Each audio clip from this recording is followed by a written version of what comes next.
Who knows?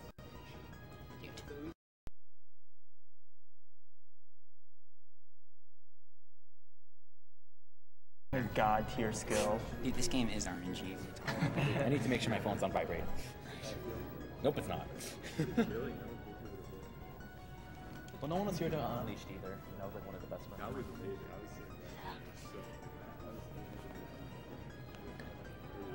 Wait, what run? Oh, you know so much. You have to watch it. Wait, what run is this? Sonic Unleashed. Oh yeah, Sonic Unleashed is great. There was so good. Alright, I'll try to... Yeah, we're good. Hopefully. I need to get my shoulder on camera.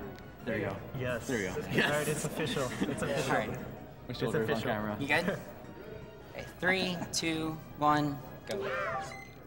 Okay, this is Four Swords Adventures. We're skipping the there's normally an intro to this, but we're skipping it because it's 5 minutes. And so the main goal for this game is, in each level, you want to get 2,000 Force Gems, and you can basically just finish the level once you get 2,000.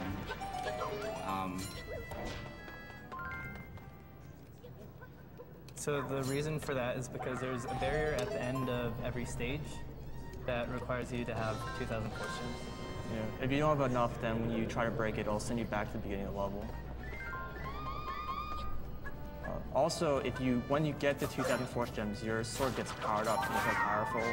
So a few places you might want to try to get the 2,000 Force Gems a little earlier, just to make it a little easier on the boss fights. So this is the backyard skip. So basically, yeah, that. So that was like the first trick basically found in this game. It's like the only one we still don't understand why it works. You also notice that he threw the boomerang that grabbed the item from outside, which is one of the neat little things you can do in Four Swords Adventures. You'll be seeing him constantly switching between the 4 links to cut out a lot of backtracking, and you'll see him do that pretty much everywhere, non-stop. Which is really impressive to watch. Normally when you play this game, you have your first character, which is Green Link usually, and your 3 other links will follow behind you. And then you can do formations and get all 4 of your links just fixing some formation. Okay, so what Zmaster is doing here is the first out of bounds trick. And so it's very picky on which frame to switch to a specific link. And when that happens, you go out of bounds. Yeah, this trick's pretty dumb.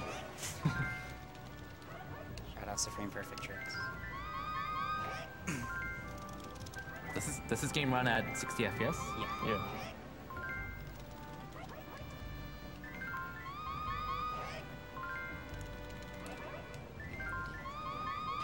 This out of bounds saves about There it is.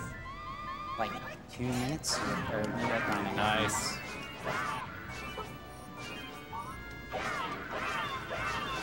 So yeah, when he did change the formation like on the frame he went through, and the other links are still on the other screen, which is below the bridge. So when he calls them back, they just pop on top of the bridge.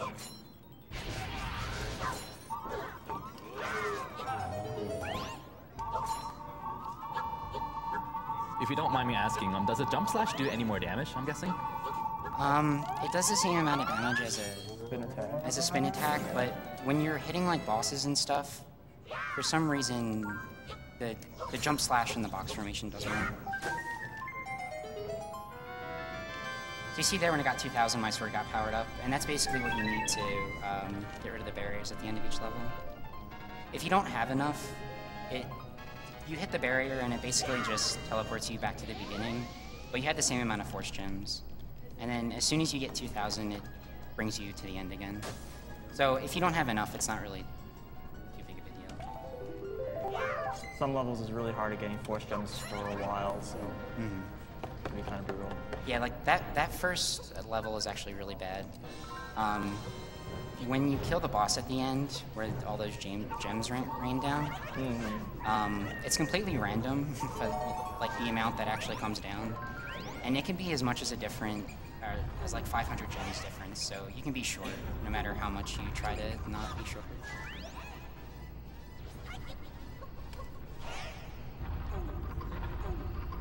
Also, just a quick note, we're playing the Japanese version because there's a few version differences that are pretty significant for the run.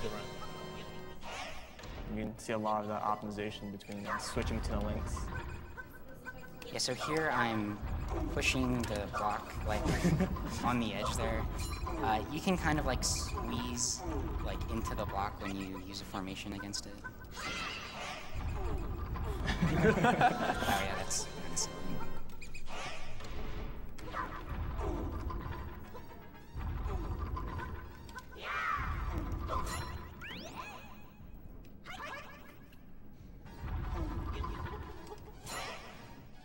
Yeah, those sounds when you switch, they're actually different in the English version. Or I guess the... Oh my god. So when you kill an enemy, the number pops up as your combo counter, and as your combo gets bigger and bigger, rupees or force gems will rain from the sky, and you'll just get free, which can be part of the route, but sometimes it can be really hard to keep your combo without getting hit. Okay, so here my gem count is really bad, so you might actually see what happens when you don't have enough gems. And it plays a very big part in terms of the routing for this game. By the way, bow mechanics in this game are absolutely horrendous. What? For those who aren't familiar with Four Swords, you also only have one item at a time, so you just gave up the lantern to get the bow. Nice, the 100 fell off the bridge. Okay. So gems can fall off the bridge when they come down, and there's 100 that fell off though.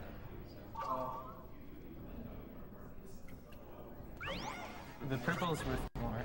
Yeah. Oh, I actually have a lot of gems for some reason. I don't know how that happened, but cool.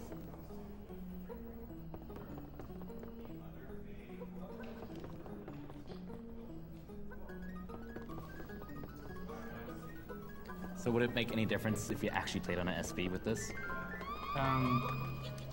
Probably. Yeah, it does. So if you're just playing single player with a GameCube controller, then the Game Boy Advance screen will appear on the TV screen. But if you use the Game Boy Advance as a controller, your screen will be the Game Boy Advance for those rooms. Using the GameCube controller gives you some advantages. You can use the C stick to do a lot of formations very quickly, which is going to be used a little bit later in the run.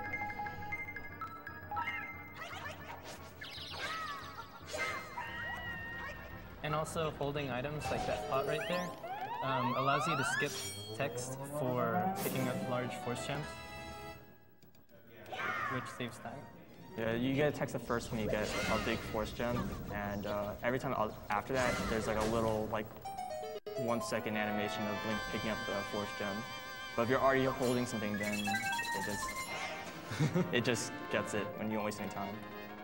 Just a quick question, with that fight with Dark Link, is the color changing into random, or is there any way to manipulate that? No.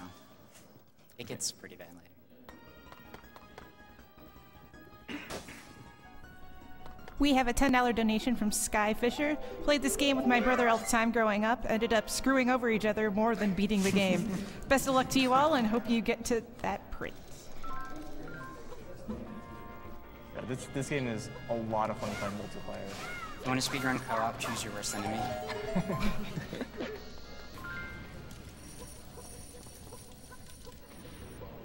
We should probably point out about co-op versus single-player speedruns of this game.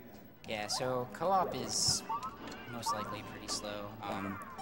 Most of the reason is whenever you finish a level, there's like these. It tells you how many gems each person got. You get to vote on who sucks and who you like. And that probably takes like 30 seconds. Yeah, at least 20 to 30 for each stage, and there's 24 stages, so it really adds up. And with the exception of maybe 2-player, a lot of the glitches you do in this run, you wouldn't be able to do in co-op. Yeah, all the guys' minions just kind of explode when you kill the boss. And one of the biggest issues with co-op is the roll button is the same thing as the grab button. So if you want to go fast, you're probably going to be grabbing your friend all the time. And if you grab on your like one of your trailing links of one of your partners, then they'll actually like join your group, which will probably be actually really annoying in most situations.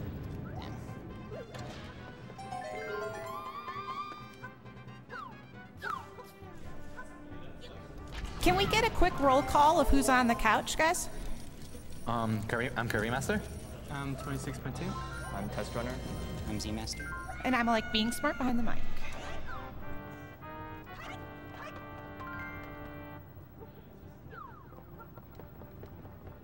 So one really important thing about this game that's kind of annoying for Link, like when he's holding a key or something, you have to be on the TV screen when you're exiting to a different room. Otherwise, if it's in a Game Boy Advance screen, your Link drops the item and you'd have to go back to pick it up. Yeah, he just drops it in the room that he was in.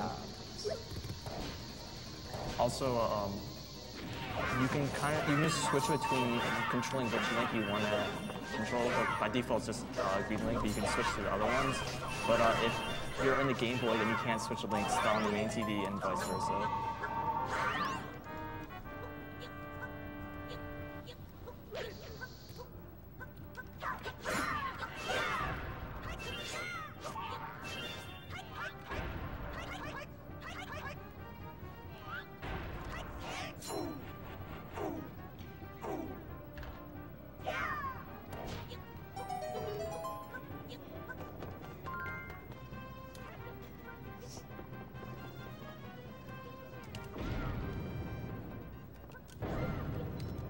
So there you saw, like, I laid down a bomb, and I hit it, and I didn't get hit or anything. Whenever you enter or exit like a cave or whatever, you have, like, a second of invulnerability. So you'll see me abuse that a few times.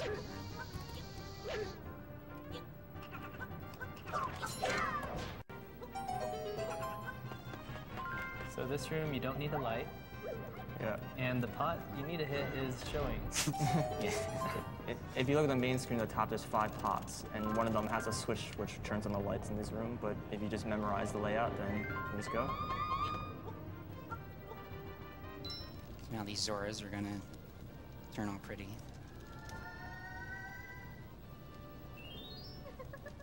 Makes sense. This cutscene takes a little while, so it's a good time to read donations. Awesome, thank you. We've got a whole bunch of them here giving you guys support. We have $5 from Yannick Kyle. Hello, again, unfortunately you didn't get my name correctly. Well, the last guy, hopefully I did. That's all right. Here's more money for the valiant effort as well as a great cause. Keep up the good work. We have $10 from Laplacier. Hey, I've watched 26.2 run this a lot, and I know this will be a run I don't want to miss. 26.2, a toast to you with my can of Coca-Cola. I know you can't toast back because of the beverage rule in the marathon room, but let's pretend it happened anyway. Put this money towards Super Ghosts and Goblins, all weapons, because I want to see PJ writhe in agony over the tri-blade pathing. Yes. Yes. Cheers.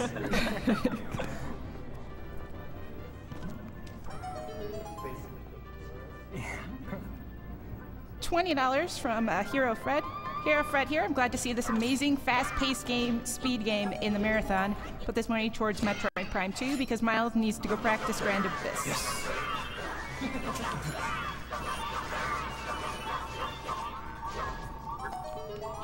$60 from Justin Bennett. Last night I said I would donate another $35 if I wasn't selected for grand jury duty. Well, I wasn't selected, but here's $60 instead. 10 for every year I'm exempt from jury duty. I was here last night when that comment was read, so thank you very much for giving us some more money. It's going to Doctors Without Borders. It's not going to us. It's going to the charity, so. But thank you all for the comments and donations. So here's the first boss fight. Yeah, so very recently, I guess within the last couple of months, we found out that we could 2-cycle this boss, or normally you 3-cycle him, but if you do like a particular set amount of damage, you can actually kill him in 2 cycles. So you see, when I separate it into green, I had to do like a specific amount of damage so he didn't get back up before I wanted him to. Oh yeah, you can just like spam over there to hit the green ball thing. It's not hard.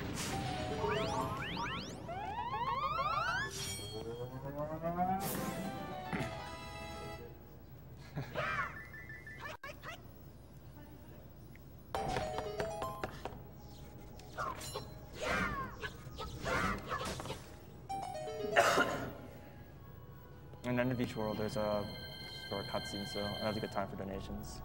Awesome. $10 from Diasode. Thanks to the announcers for reading so many of these comments. You guys are amazing. Keep up the great work. Well, as long as the commentary's going, I won't read, but certainly at times like these and cutscenes, great place to read them. $35 from iCougar. First time donating, wanted it to be one of my absolute favorite childhood games. I wish I could have played it with 4 people like you guys, but it was still fun regardless.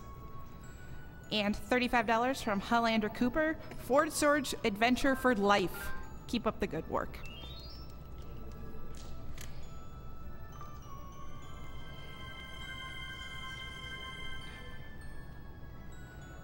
$10 from No Fuzzy. Hey, now Fuzzy here. Really hyped for the Ford Surge Adventures run and Zmaster. I promise I'm gonna start grinding this game soon. It's actually on right now. Also, 26, you look very sexy. Good luck on the runsie. Good luck on the runsie. Thanks, Fox. I was going to mention at the very end he did there, when you get the level 2 sword, you actually gain the Hurricane Spin, which I don't think is ever used in the No, it's completely useless. Unfortunately.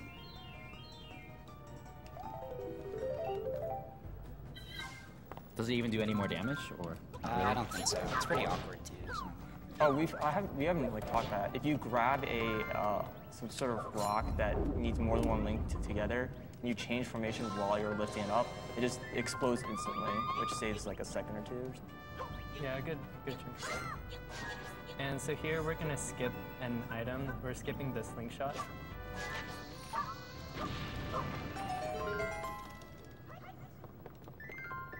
And here's another out of bounds trick.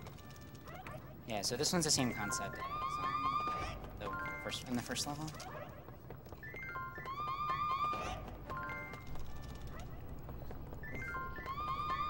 So here I'm switching to purple and I'm reuniting. And I clip up. So how much time does that save around? That specific one only really saves like 15 seconds or something. Well, some out of bounds save a lot more than others. Like the one in level 1-1 is like pretty huge. So here's one unfortunate part about skipping the slingshot. You have to fight these guys for the ball. Yeah, normally what you do is you get the slingshot in that whirlpool that's below you, and you get it upgraded, but that just... And you actually need bombs later, so it's kind of... it wastes even more time. Oh. This room's pretty bad, it's just... A lot of enemies in this room, so you're gonna get a pretty high combo for trying to get rupees. To me on the head. I usually do. Yeah. You get like a 40 or 50 combo is like pretty big one. Yeah, like after a while, they actually just give you fairies, and... In the previous level that I did, sometimes if I have a too high combo, I'll actually get hit, because I want to get more gems. Because when you get higher combos, they don't give you gems. So placing the bombs there blows up those bushes, and Yeah, so you clear the path. It blows up the bushes, and it also makes the big bomb blow up faster. So when I come out of that hole, I won't get hit by it. Yeah, the fire spreading in this game is a really cool feature of this game. But I'm not sure shows up in any other Zelda game. It's in Minish Cap, I think. Yeah, I think you're right. Not with bombs, though.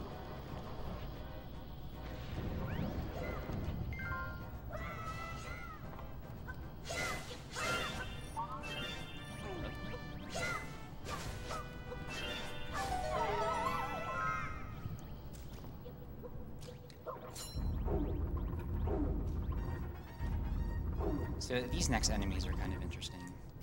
They're like 100 gems, but they're alive. And if you don't kill them after a while, they actually just explode. And they only count as 1 gem at that point. Oh, I knew Yeah. gems. Tingle. Yeah, when there's a lot of gems on screen or very big ones, I think Ting will just show up and pick them up and run away with them. So normally he shows up in the first stage, but we skip that part. Yeah, he actually appears right under the bridge that way.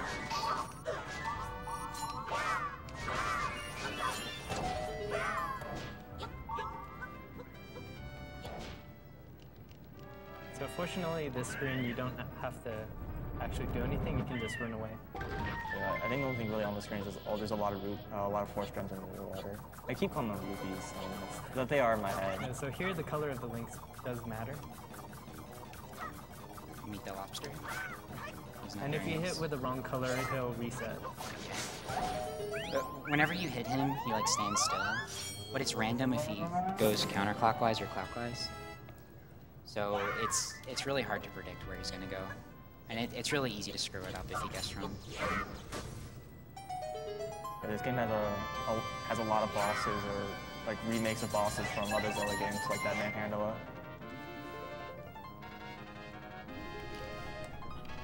All right, $10 from Yoshara. Loving the Four Swords adventure run so far. Keep up the great work raising money for a great cause. Stanley Stahl donates $40. Hi guys, love the stream and the amazing runs. Put this money to save the animals. Alright, so this level was pretty much the first level to be completely broken. For people that remember this game, this is probably like the most memorable one. Because it was basically a big trading quest. It was kind of cool, but really slow. So we decided to not do that. I don't feel like it. But again, you do need 2,000 force gems. Fortunately, there's this arrow minigame over here on the left. And you can get all the force gems you need there, pretty much. I mean, assuming you do well in the minigame. Yeah. We'll see.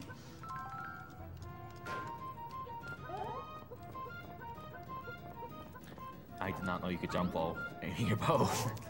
Oof. Back, please. So these gem placements are completely random. Like, you just kind of have to wing it each time.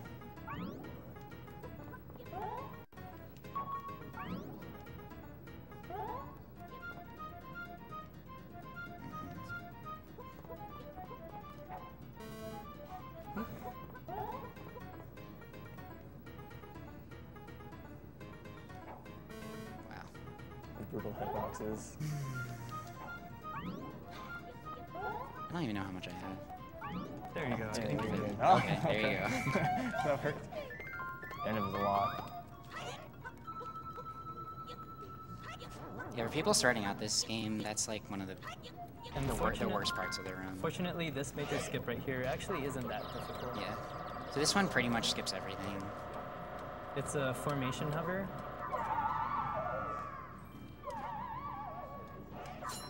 Yeah, it's Nice. You basically do everything in this level just to get the Rocks Feather. To jump over that gap. Yeah. That's this whole level. yeah, that like skip right there just destroys this level completely. Unfortunately, there's Rocks Feather behind here for whatever reason. So basically, initiating that formation hover by holding the C stick, and then in order to actually cross the ledge and land there, you have to do a dash slash and then switch to a different link. Yeah, we'll be seeing a lot of various kinds of hovers over the bits throughout the game, which is one of the main reasons why a GameCube controller is pretty much required for screens. Since there's no C-stick on the Game Boy Advance or SP, you would need to basically mash every frame pretty much. Hold the L button and press the D-pad. Yeah, just mash the D-pad.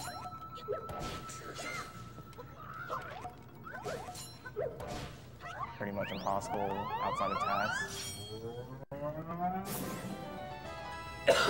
So coming up is one of the first Dark Link fights with more than one of them. This one isn't too bad because there's a strat to get both of them at the same time. But it's completely random which one is the actual real one. And that's where probably the worst RNG of this game comes in. And these guys come up a lot. Nice.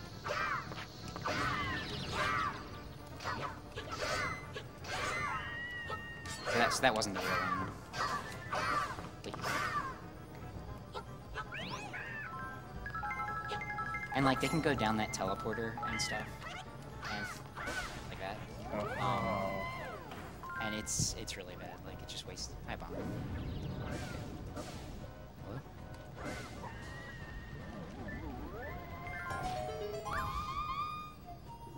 And this is pretty much the end of the stage. So we did absolutely none of the training quests whatsoever. Yeah.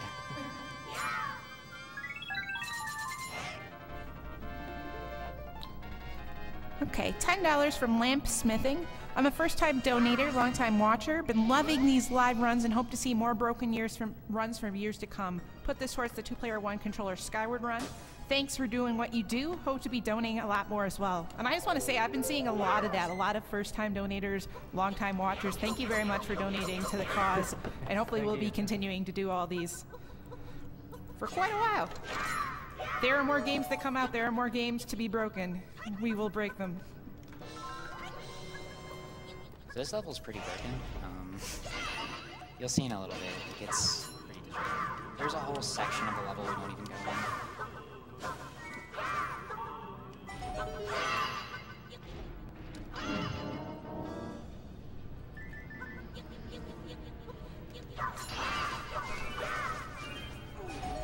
I like how that rope just like flew all the way to the right, even though you're going towards the left. Rats are the best AI in the world. Like, whoever programmed these rats should, like, get, I don't know, a raise or something. They know your movements before you even do it on the controller.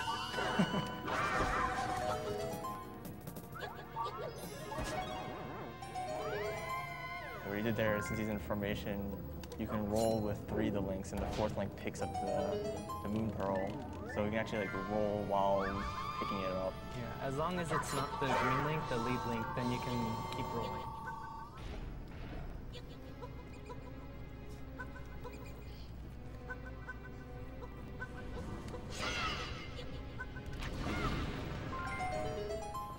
You notice a lot I've been doing is I'm placing bombs near crowds and then jump slashing them.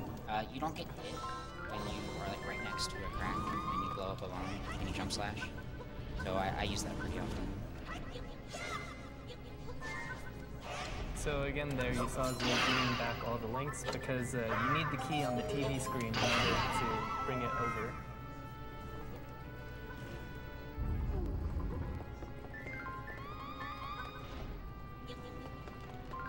So coming up is another out of bounds. Hopefully this doesn't take like 5 hours.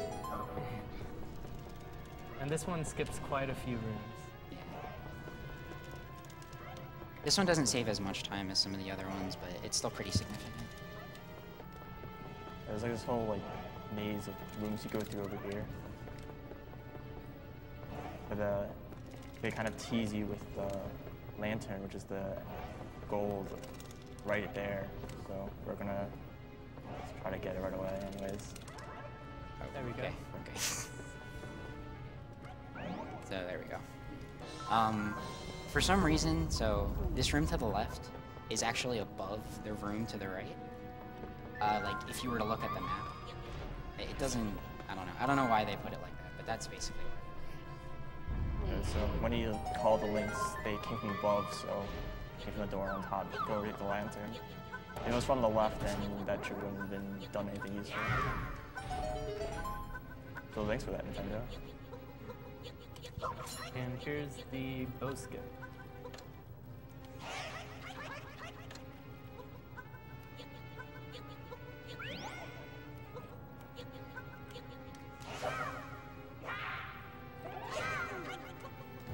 Wow. Very nice. So Very nice. normally you have to get the bow to make a bridge appear there.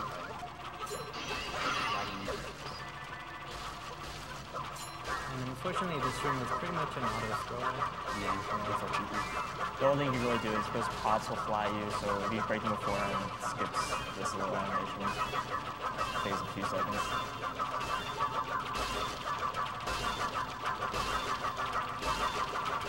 These are very nice combos. Yeah, you get a lot of gems here from combos.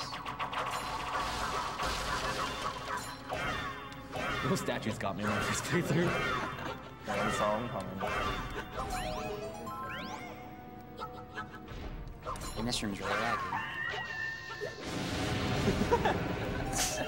The lag. This room's called the back alley. Because they steal gems from you and it's...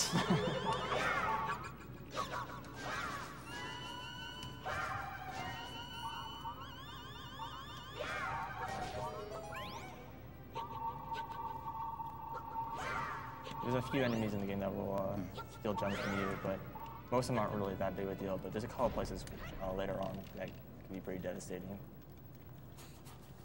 So here's the second boss. Sure. So Stone, Rock yeah, or Stone something. Argus. Yeah, I remember his name. Yeah, it's based off the one from A Link to the Yeah, Past. it's pretty much the exact same fight. This is one of my favorite fights in the room. So in co-op mode, the colors of the rocks are actually colored, and it's player dependent on which one to hit. But since we're doing single player, they're all black.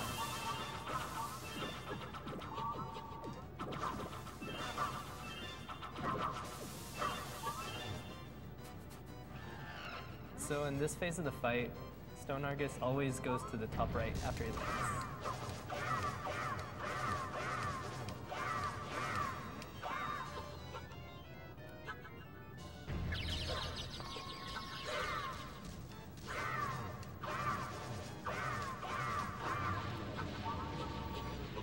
Very nice. If you kept landing those jump slashes, you just keep comboing him and stuns him. He doesn't have any chance to get away. Those monkey sounds, though. Yeah. It makes sense. Giant eyeballs, rocks, yeah. Obviously monkey related. We have $150 from Goonie Goon 84. I figured I would donate as much here as I spent on the Steam summer sale today. Love AGDQ, love SGDQ, love all the GDQ. Put all this mess toward 100% Final Fantasy VI. Have a great marathon, y'all. Press your buttons, press your neighbor's buttons, press all the buttons! Had an exclamation point. $35 from Suli. Love you guys and what you do. Second donation of the marathon. Shout out to Next Gen Tactics and Saber Squad community. Money goes to Roamer's Choice. And $10 from Watson, and I'm going to butcher your last name. Just, Tunjunyatham. Being one of the few games I was able to coordinate and cooperate with my sister, Four Swords Adventures holds a really special place in my heart. Shoutouts to hey, yeah, no, and other Link-related grunts and shouts.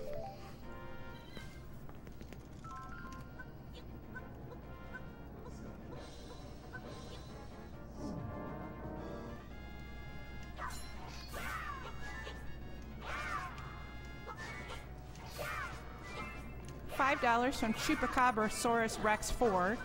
Loving this marathon. My friends and I want to do a Let's Play of Four Swords, and it will be ridiculous. I'm donating the last of my money that I can afford, and I'm going to put it toward 100% Final Fantasy VI. Please.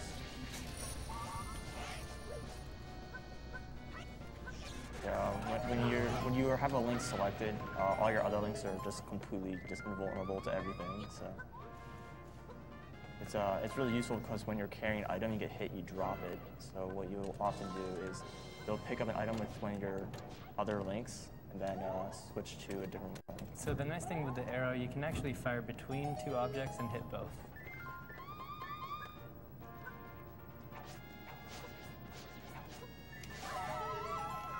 So here there's like a switches you're supposed to hit, but no thanks. And we're gonna save that medallion for later. Hopefully. I'm not going to ruin the surprise, but the medallion doesn't when you throw it, but it only works on the main TV, which is really useful because otherwise you would not be able to break those rocks. If I use this medallion in the wrong place, it's really bad. But we're good.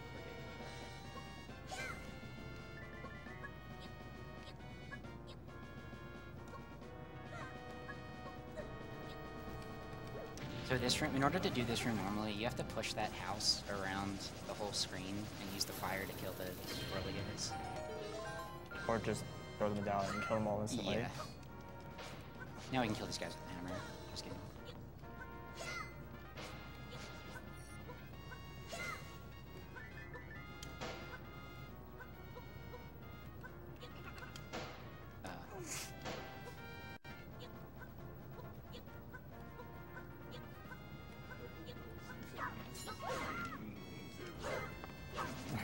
So those guys will pick you up and throw you around and just steal a bunch of rupees from you.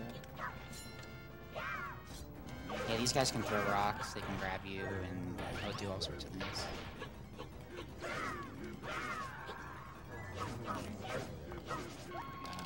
Like there they go.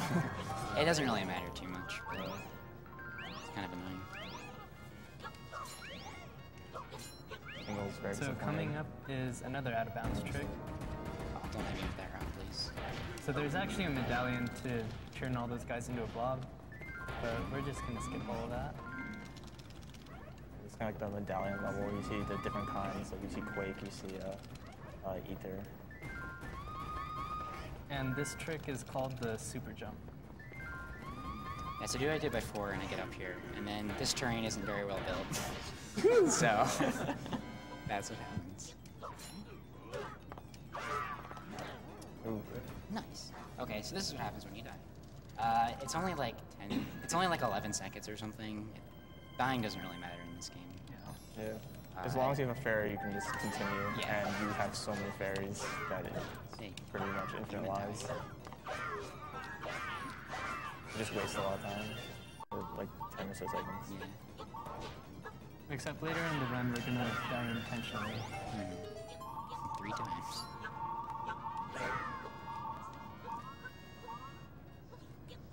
So even though we don't have 2,000,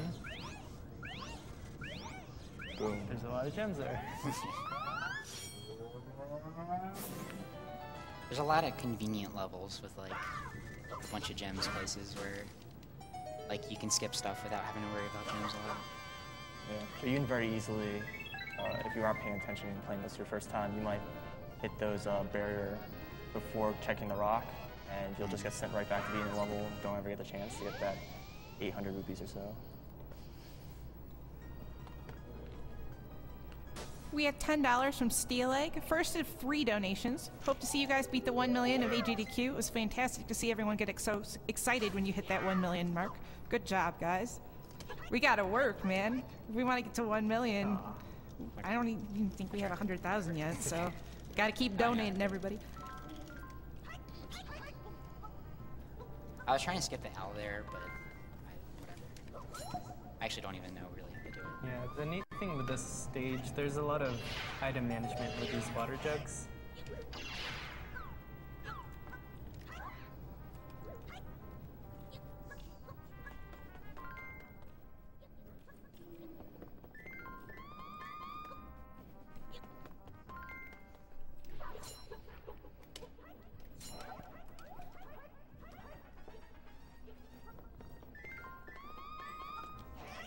Yeah, as I was just saying, like a lot of it is just keeping, like routing out the jars and all that. And there's one part later where you're supposed to get a key to get more water jugs, but you can carry them from like this spot here and save it all the way till when you need it.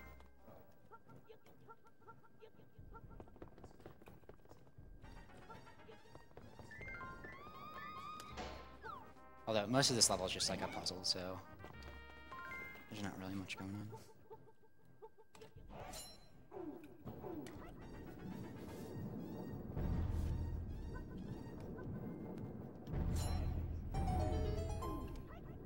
Pushing with their bellies or something.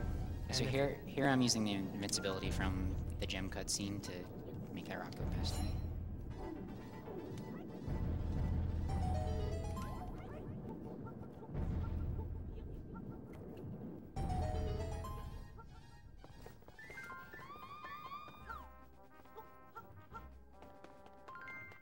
This game has some very creative items. Like in addition to the water jar, there's also this fire jar.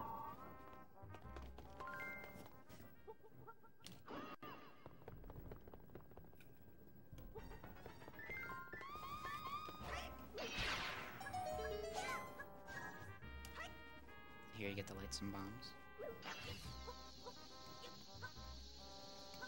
I thought this puzzle was kind of neat because you have to tracks or whatever. The fuses. The little trick is that some of the wires like overlap each other.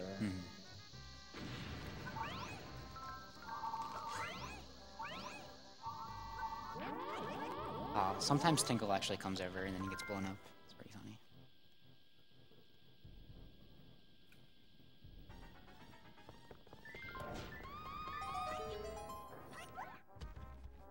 So coming up is a screen where it's really dependent on RNG, unfortunately.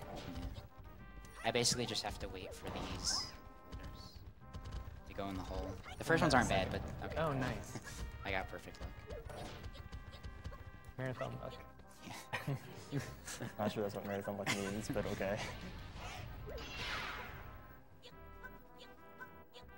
So this is the first Dark Link fight with 4 of them.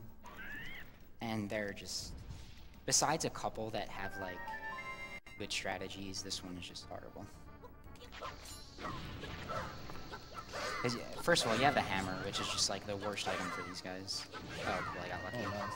So, I got the first one, which is good.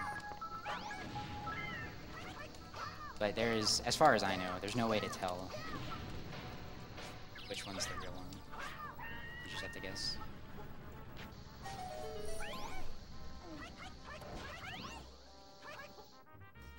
So this is, another Al conversation's coming up here, but we can skip this one. I actually know how to do that one.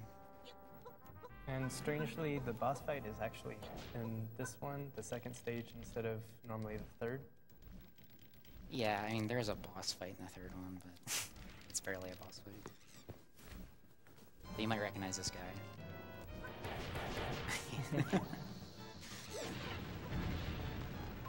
There actually is something in this game.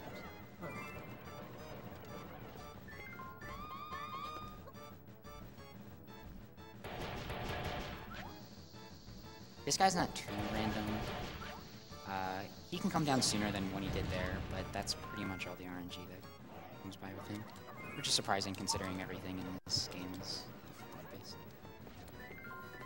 Alright, and now we're in the second phase of the fight.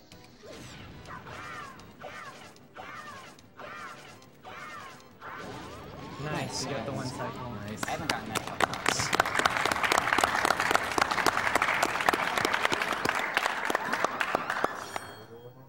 Once again, he uses the jump slashes to get the combo in, and they're pretty tricky, the timing. You have to press forward and sword at the exact same time.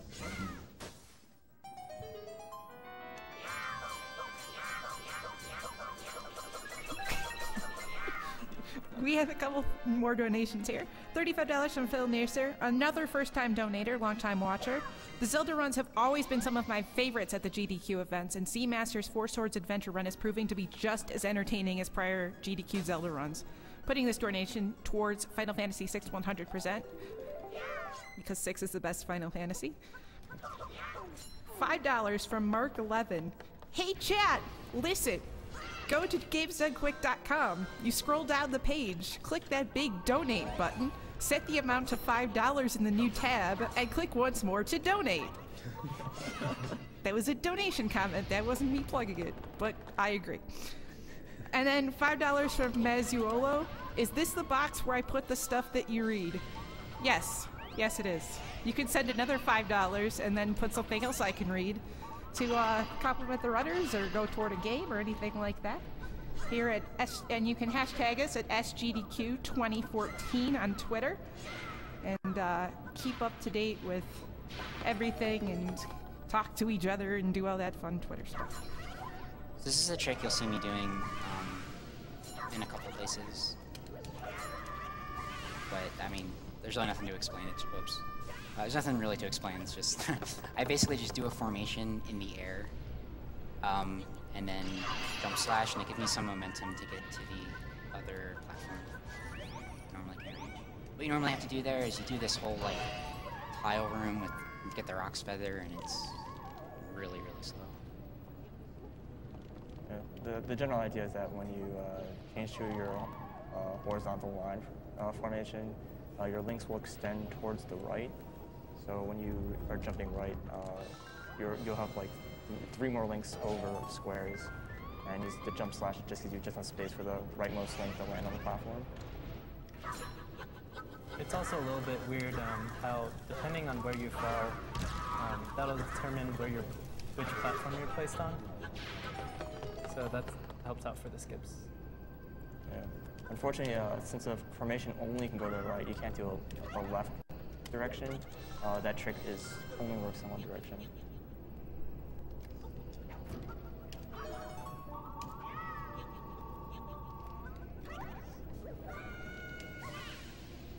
So invincibility OP. When one of your links falls, and then you can switch back and still have those invincibility frames. And you don't take damage from fall from your other links, only from your main link, or the link you have active. So that green gem I got, you usually have to use the Rock's Feather to get that, but when your link gets thrown into the lava, they like pop back out at a ridiculous height, so you can just do that instead.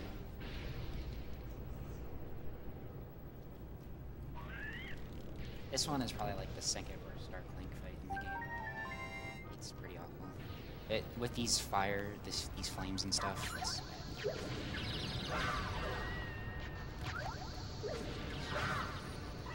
Alright,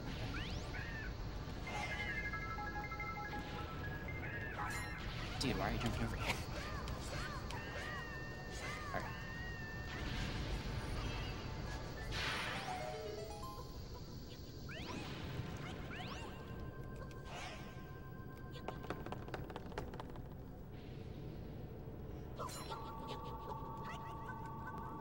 So here's the boss fight of this level.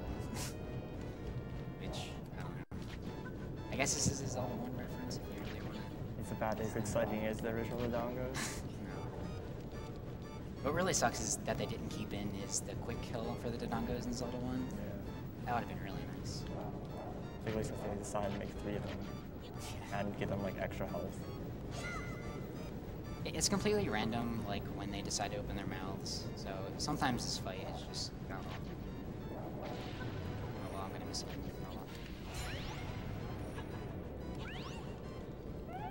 I thought this room was a little weird because this is one of the only, I guess, boss fights that you can actually leave. The door doesn't lock behind you because if you enter this room without bombs, you can't kill them. So Yeah. I don't think there's any other boss rooms like that. I mean, you can exit some of them unintentionally, but yeah, still. Yeah. Does anything happen when you do? The boss just respawns. It's really dumb. You can actually, in the middle of, so the boss in World 2, you can, in the middle of its death animation, you can exit the room and come back and the boss will respawn. Yeah.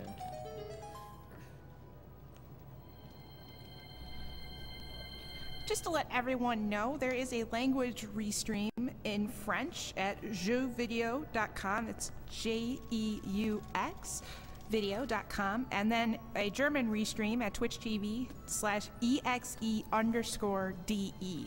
And I bring that up because actually something really cool has been happening. The main SDA Twitter actually tweeted this out, and I wanted to bring it up during the run because I was pretty excited. There's actually a theater in LA that's actually showing various runs from this marathon, and this game is being shown at that theater right now. It's the Crest Westwood Theater in LA. So they are seeing this right now on a big movie screen. And I just wanted to bring that up because I think that's really, really cool. So, you know, no pressure or anything being on the silver screen. But What's it like to finally be on the big screen? I don't know, man. Quit my day job. Good thing I'm not on camera, only my shoulders. Your shoulder's gonna be famous.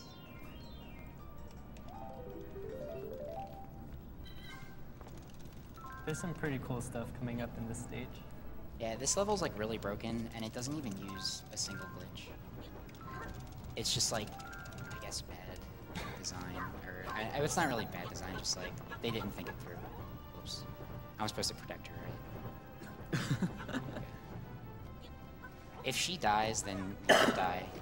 Yeah. Somehow your souls are linked. Yeah. Wait, do you die as in use up force fairies, or? Yeah. Okay.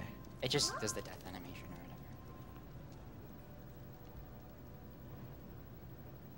or whatever. Notice in this game that like text goes by really fast. It goes by as fast as you want to mash it. So the differences between versions and text don't really matter unless you're talking about the intro. You can't speed up the text in the intro, so it just scrolls really slow. But So the intro is only like 30 seconds different. we're gonna carry this item all the way through to the next part of the stage. That carrot spawns like a horse thing, and you're supposed to use that to get through this section. I guess it's supposed to be a Pona. Also, if you pick up any of the the carrot's just kind of floating around, then you will get a horse, which would be bad in this case because when you get a horse, you'll drop your item. Right. I'm gonna save this one. The game's funny because it calls the carrot's invincibility, and there's a way you can take Milan with you, and you can actually die while on the horse. So it's not much invincible. So normally in this level you're supposed to get arrows and kill these spiders, but you can just flatten them. This saves about like 2 minutes over getting the arrows and doing all this stuff. It's really nice for killing those shadow links. You should just hire an opponent to kill Dark Link instead of Link. Oops, that's not what I wanted to do. I think that gives you the shovel for killing all those monsters, I think is what he calls them. Yeah, like actually, when you first talk to him before you kill the spiders, he actually gives you a key. So killing the spiders actually skips that conversation. If you talk to him a second time, does he like give you the key, or is it? I don't know. Maybe. Actually, didn't think about So fortunately, there's 1,000 force gems right here. that. Yeah, that's really lucky. If you stay on the screen for too long, then Tingle will just carry it off, and it's gone forever. Actually, he can't yeah, carry it. Oh, he can't? He gets to it and he can't pick it up, and then he gets demoralized. I guess and I've leaves. never stayed on the screen. I always like, he gets to the 1,000, I just got scared. Yeah. He just gets all sad and leaves. Depressing. It's like his wildest dreams. Kind of feel bad for him.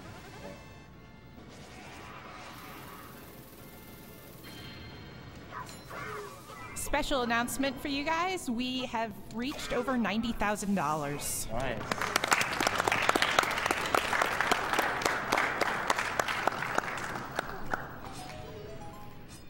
So this part's kind of silly. This is the first. So in the storyline, there's these Hyrule warriors that are cursed and are guarding this royal jewel. So there's 4 of them through the game, and basically the fight goes as you just saw. Yeah, and you do it 4 times, and they're all exactly the same thing. Yeah, these things are really unfortunate because, like, this cutscene is a minute long, and it's just really annoying. I think even if you, I might be wrong, but even if you do the level like after you've already done it before, there's no way to skip the cutscene, right? No, there isn't. Yeah. Like for the maidens, they actually do put like a start the skip thing, but for it this only they don't saves even like bother. 3 text boxes. Yeah. Yeah. Good time to read a few more donations? Sure. All right. We have $5 from Garrett McPherson. I'm very happy to put some more money toward this donation drive. FSA is one of my favorite Zelda games, and I love the series as a whole. $5 from Kay. This is my first time watching a live GDQ. I plan to donate more later. I just wanted to say that I think the FSA runner's really cute. Oh, and save those animals. And then $20 from Flaneco. Great job to all the runners so far. Loving the stream. Four Swords Adventures has always interested me ever since my elementary school days because I could never find a group of people to play it with. Love seeing another game from my childhood destroyed. And then a $500 donation from Lucia13. Thank you for making this day from boring to interesting. Keep up the good work. Well, thank you very much for that generous donation, and of course all the other donators. And even if I don't read your donation on the air, we are getting your donations. They are going to wherever they need to go. Whether you put them toward, you can put them toward the Resident Evil 2 run you want to see. Right now, Claire A is in the lead, and Claire B is second. You can put them toward the Psychonauts file name. You can put them toward, I think the next donation goal to be met is the Cap Boss, and I want to be the Bashi. So there's lots of things to donate toward if you're donating your money. Make the runners do some cool things and make us smile that all those donation goals are being met. So this stage, the swamp, it's pretty technical, and there's a lot of cool stuff you'll see here coming up. Yeah, this level will either go pretty well or just absolutely horrible, but we'll see. There you saw he broke those blocks on the side, and if he did it straight on, he falls all the way to the bottom. So it saves a little bit of time in that cave. Alright, so I got the unlucky, like, cycle that Jim can get. I don't really.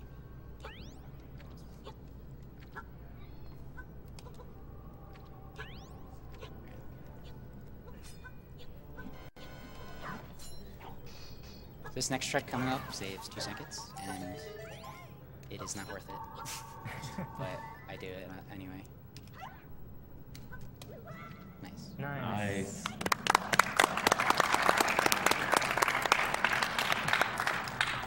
Those 2 seconds are important.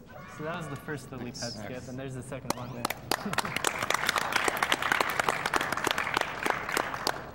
That second one's a lot harder, but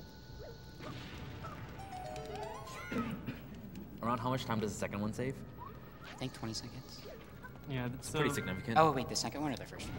Second one. Oh, the second one saves like a minute and a half, maybe? Yeah, there's 4 switches you normally have to press in order to cross that. Oh, well, normally you get the moon orb to go, like, under it. And, like, to get rid of the thing, like, usually when you play it normally, like, you press the 4 switches like that.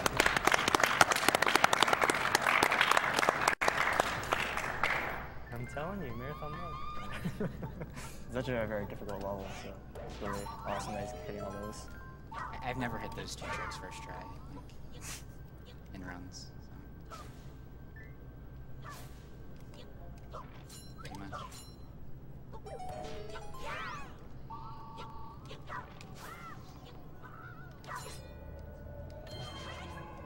I always love how you can like just pick up the trees when you get the heavy lifty. So fortunately, this fight goes by pretty quick. Yeah, this fight's pretty broken if you know. What's really convenient is, as you can tell, that boss always goes towards the light.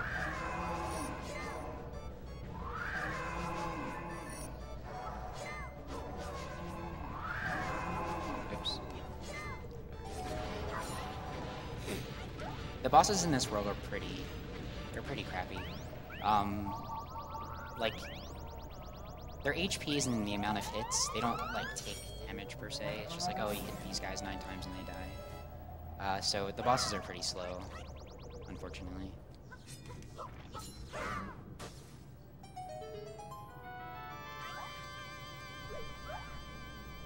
We have $50 from the real M. McCoy.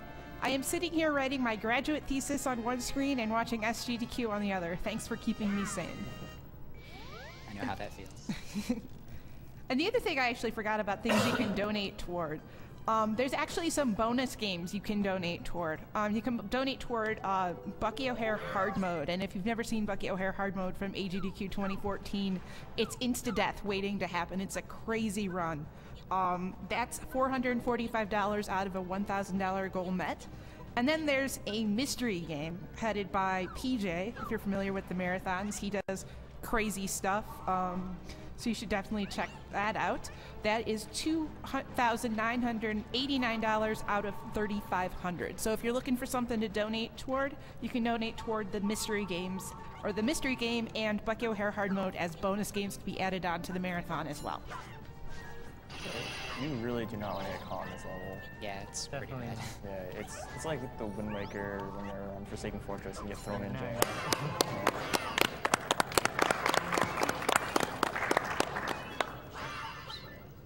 Unfortunately, in this stage, it's really generous to you. If you don't have all 2000 Force Gems, it doesn't spawn you in the very beginning of the level. It spawns you at that point after the light section. When you first like enter the castle. And strangely enough, this stage in particular is very tight on the gems. There's actually a glitch with the spotlights. When you get caught, you can press start on the right frame and perform like an actor glitch. And basically everything in the level is invisible. Like all the enemies are invisible, all the gems are invisible, but you can still like touch them and stuff. You're actually invisible too. And apparently you can only do it with a Game Boy, like with a Game Boy controller. Because in order to escape the prison, you have to go through like Game Boy screens. And for some reason it soft locks when you use a GameCube controller. But if you use a Game Boy, it doesn't.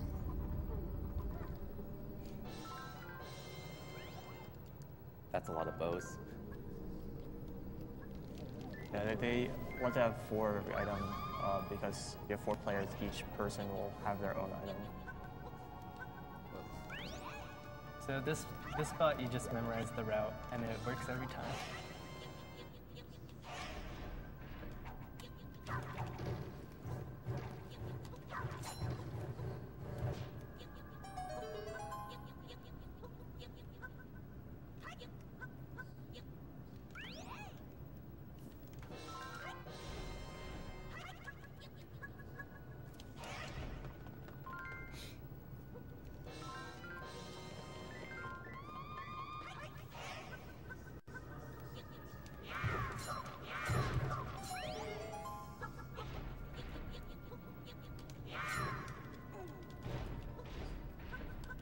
This boss is kind of, I don't know, it's kind of cool, but at the same time it's just boring. It's basically just like a cycle, and I don't know. There's very little time you can actually like optimize here.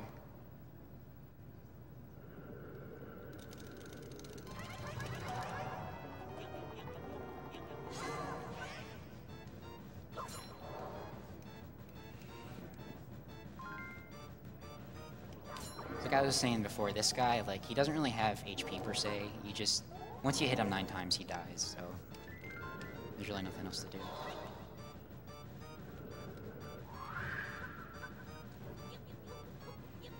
And also, you don't want to be caught by that light.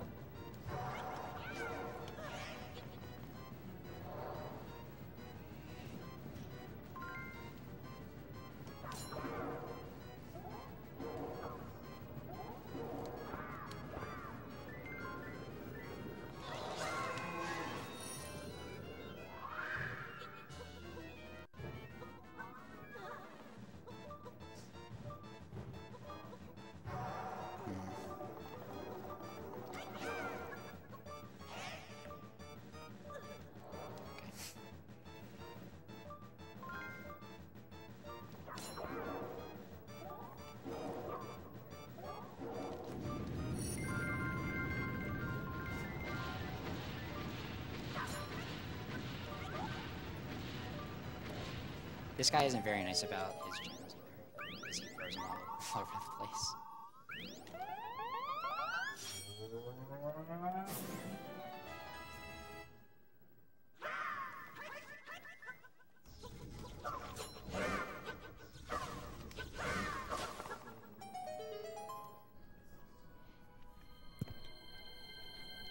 $20 from Kiki. Keep doing amazing selfless work you are all doing.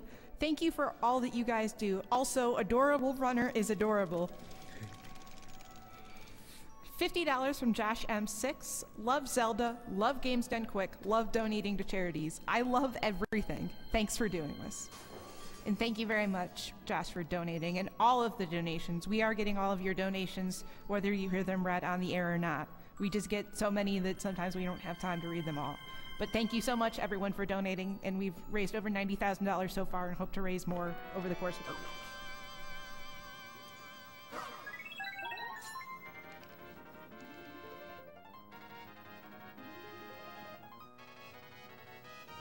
This next level, it, along with the one in World 2, was probably one of the first ones to be, like, pretty broken.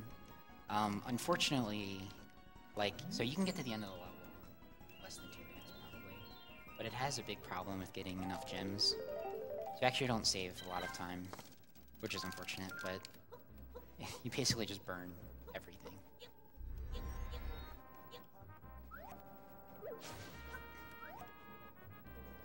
Okay.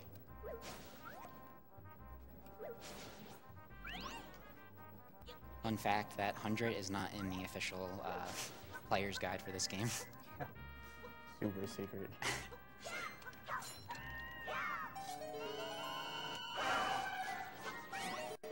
Nice spawn. Okay, that was actually a bad fight because I want them to burn stuff so I get more gems. I'm actually extremely short now, but...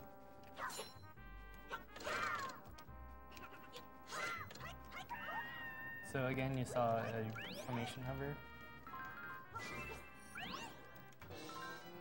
The hover going this way used to be really, really bad, but we figured out a different way that makes this a lot easier.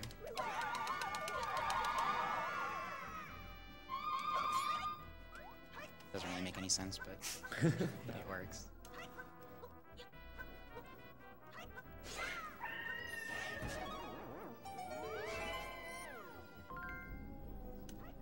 Yeah, so after I get this lamp, I pretty much burn the whole forest.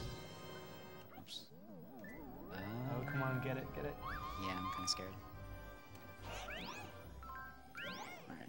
Nice.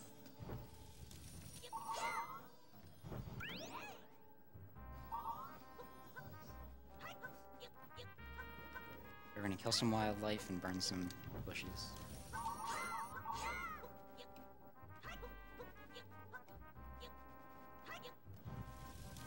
Yeah, like basically right now, I could go to the end where the barriers are, because you can use that key to get use that key to get the shovel, which is basically how you get out of this stage.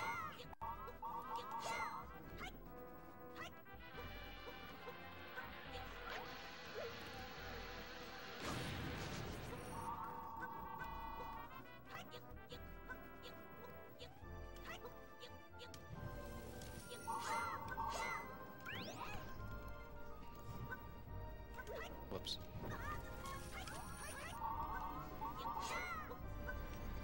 So here, these hands can drag you down, but it's not really a big deal. You just... And this rock spews gems for some reason.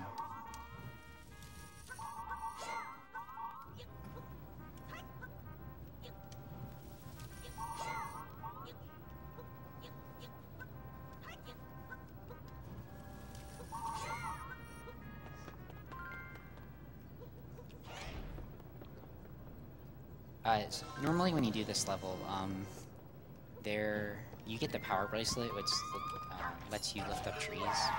And in order to get that, you have to do this.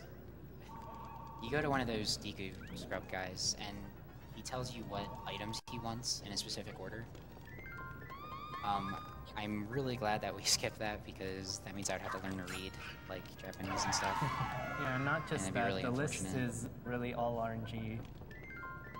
And some lists are obviously better than others. Yeah, some items are Yeah. kind of a pain to get. And like there's so many different permutations of what can happen. It can be really hard to read it, I guess, if you're not familiar with the language.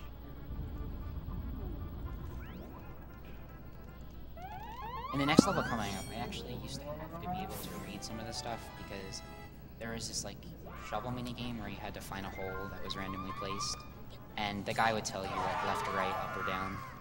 So I used to have to be able to recognize those symbols, but we skipped that now, which is good.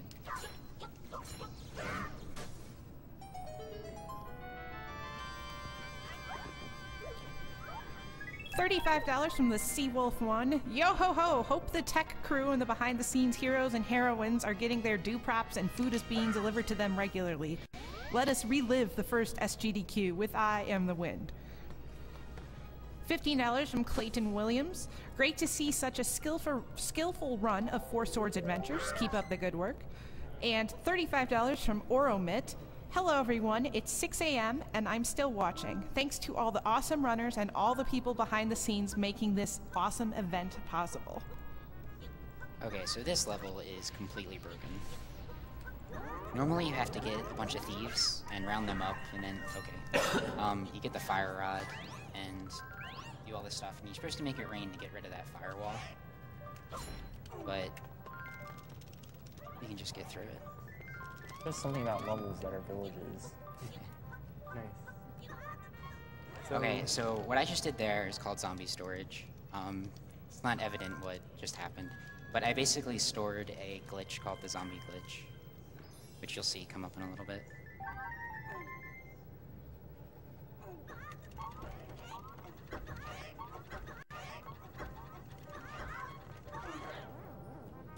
Okay, so now when I resurrect, my other links are going to be dead, but I'm going to be alive.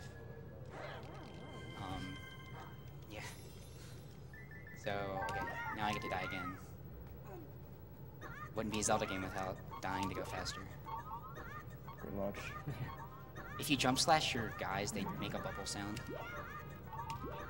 For some reason. So now their corpses are phasing through the fire. And then they're gonna resurrect with me now, so then I can just pass through it. And it's magically raining. Oh yeah, and then it, yeah, it just starts raining. Yeah. It seemed that I was really slow with all those deaths and the weird glitch, but this level is just that long. I love it. Cool. Unfortunately, in terms of the gems, there's a lot of gems coming up. Yeah, this is one of those instances where it's just like, you just get really lucky that there's a bunch of gems at the end for particularly no reason.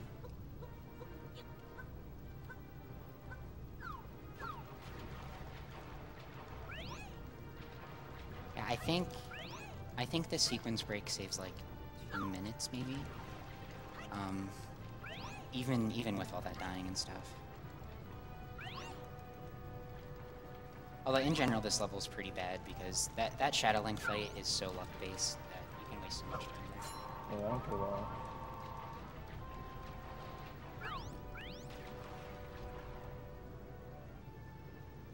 Okay, whatever. I think I'm fine anyway.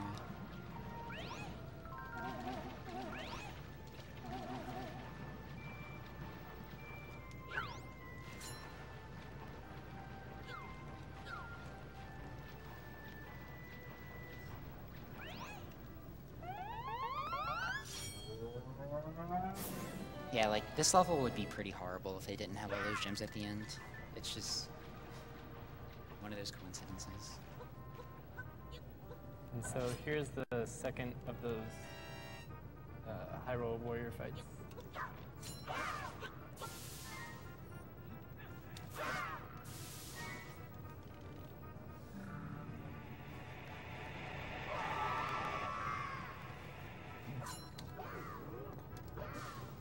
Really.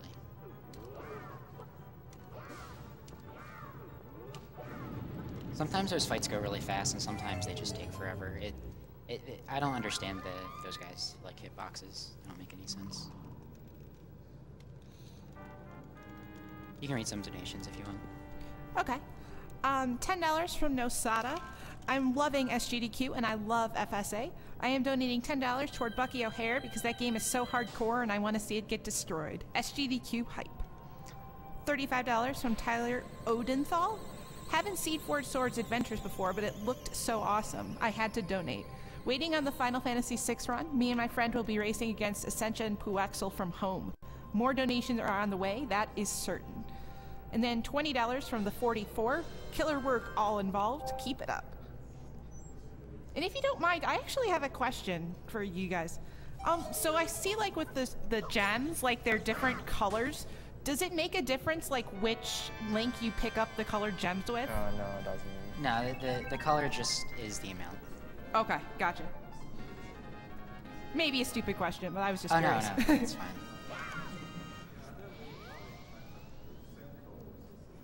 $10. Yeah. I never realized it.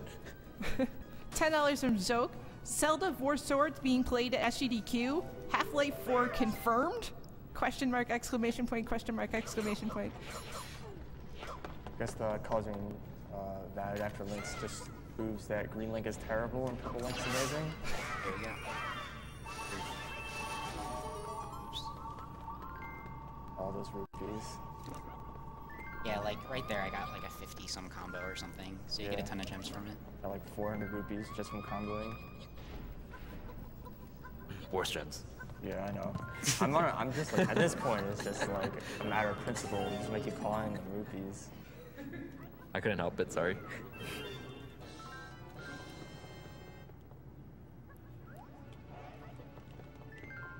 This level, it's not, there's one part that's kind of, there's a little sequence break, but overall it's just kind of like a hard level. The movement in this level is kind of difficult.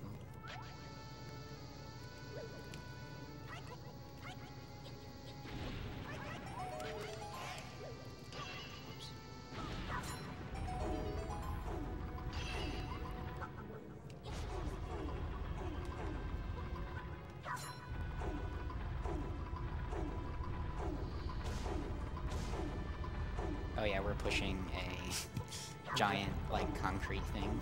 It's realistic.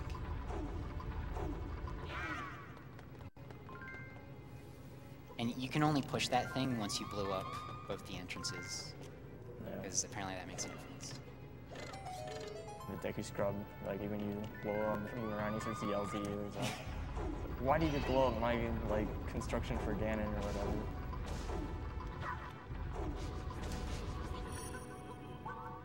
So there's like a little trick here.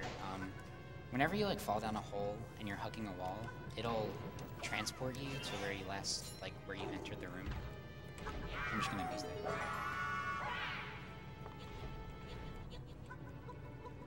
You can do that pretty much anywhere, but it's very situational.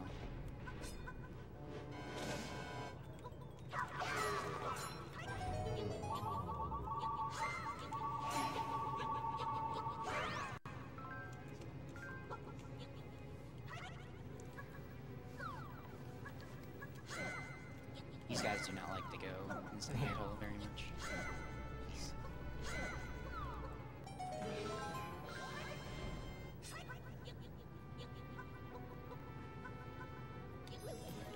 So here, there's like a tiny skip. Normally you're supposed to get the slingshot to hit these, but you can just suicide to get them.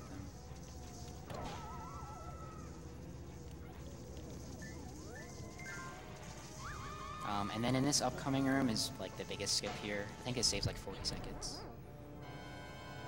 There's like a key block. You get a key from here, and then you use it to unlock the key block. But we can skip the key block entirely. So here I hit that like mole that was right there, and I'll use that later to get up there. I don't even know why that thing is even there, because even casually I don't see a reason to even use it. But I'm not complaining. Oh wait, I didn't kill one of them. My bad.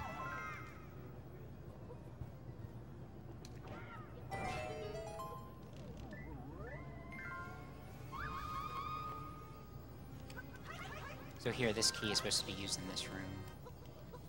But since we unlocked that hole right there, we don't have to use it, and we can save it for a different room. Another really cool thing in this game, when you're on the sub-screen in the Dark World, you can pick up links on the TV, move them around, and carry them over holes and such.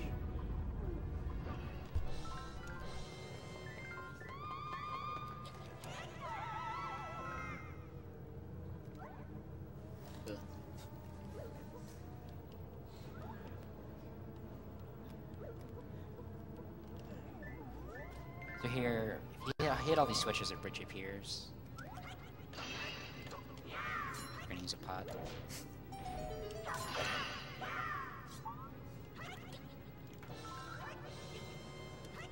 So normally when you get the lamp, you're supposed to go like all the way to the left section of this level to get another key. But since we saved that key from last time, we can just continue. Oops, we're not.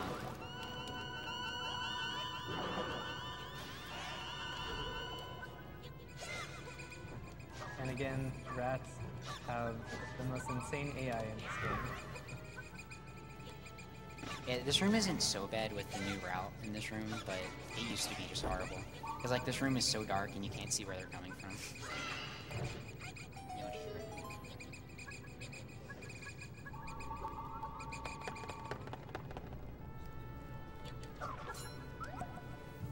We also talked to a whole bunch of Deku Scrubs, just 4 of them around this dungeon, to tell you that there's a secret entrance right there. But of course, if you know it's there, you can just do it. So fortunately, saving those oil pots for the screen.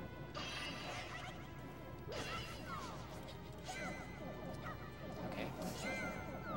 Yeah, the physics is really weird.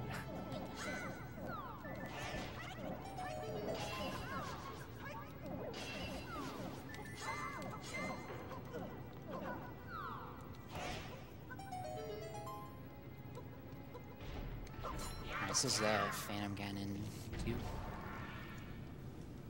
This guy isn't too bad. Sometimes you can get bad RNG, but most of the time it's pretty manageable. So basically there's only one real one, which of course goes last. thankfully you can just one-cycle this guy, so you don't have to deal with that.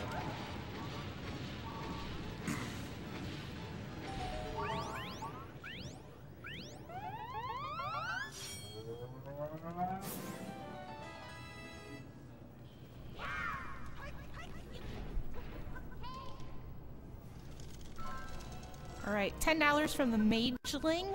Zmaster, it's so awesome to see you running FSA at SGDQ. I hope this means more people will start running it. Who knows, maybe I will too. 35. Yeah, I hope more people. Oh, sorry, you can go. Oh, no, sorry.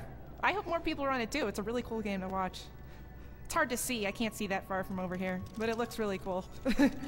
$35 from Fabio PL. Kudos to everyone from Rio de Janeiro, Brazil. Keep up zipping through games and helping people in need. You're awesome. $35 from Michael McGorry. Big props for putting such an ambitious event together. You guys are going to destroy my sleeping schedule almost as badly as you will destroy the games you're playing. And $10 again from Kiki. Another donation because I forgot to say thanks, Reader, for doing an awesome job. Shout out to all the fellow girl power at SGDQ this year. Donation can be Reader's choice. And that FYI is going to go to Bucky O'Hare hard mode for the bonus game, so which you should all donate for if you're looking for something to put stuff for, because that's going to be awesome.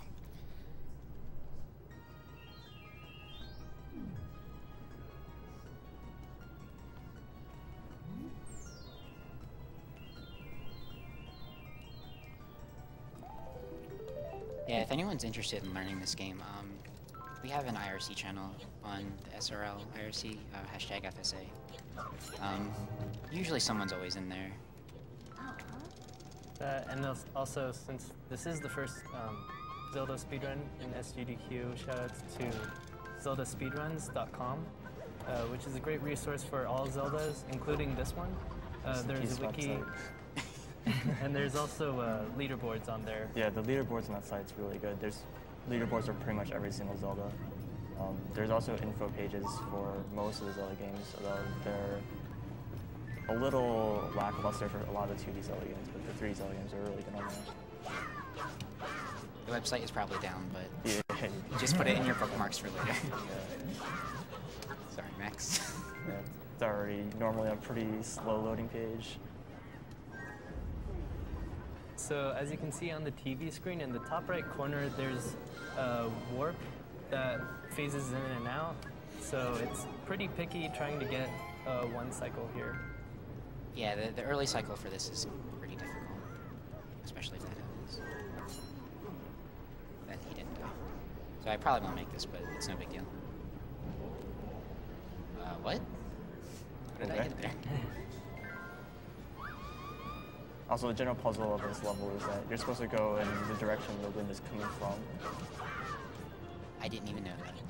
Yeah, Oh, I really? didn't know that either. Oh. That makes Yeah, complete sense. That makes so much sense. I was wondering how you're supposed to guess, No, it's- like when I played through this guy. Man.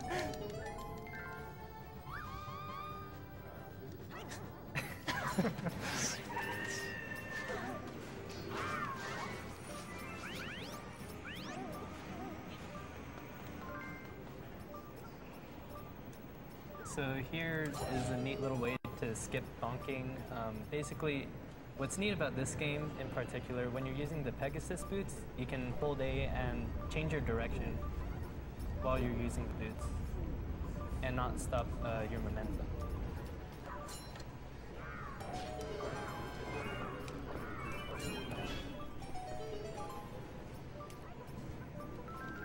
I think this is the first Great Fairy of the run. In this game, you can upgrade every single item that you get to level 2. Except lamp. Except for the lamp. Which is unfortunate. Which is, yeah, they really should, but yeah, whatever. I mean, Yeah, Limp you can Between's upgrade rules. the shovel. Yeah. Oh yeah, you can upgrade the shovel too. Yeah, even the shovel gets an upgrade, but not the lamp. do. It just, I think your controller rumbles when you're near a Yeah, hole. it tells you where secrets are. Yeah. It's Sounds like pretty useful, supposed to actually. be Yeah. required, I think, for one of the levels. I don't know which one. All right, so here coming up, you're gonna see something called the floating links glitch. So you see Red Link is holding an item, and that'll be useful for the next screen. Yeah, you can actually do this glitch like pretty much anywhere. but it's just so it's so unfortunate that the way hitboxes are in this game that you can't use it more often. It's really useful here, though. So basically here, I'm not going over the cactus, I'm actually going in between their hitboxes. Because they're very loosely packed, so... but a lot of stuff in this game, their hitboxes just like extend up, so... And if you go over a hole, you actually just fall down, so it's pretty useless, like everywhere. Although, like, that glitch was found years ago, before I even thought about this game.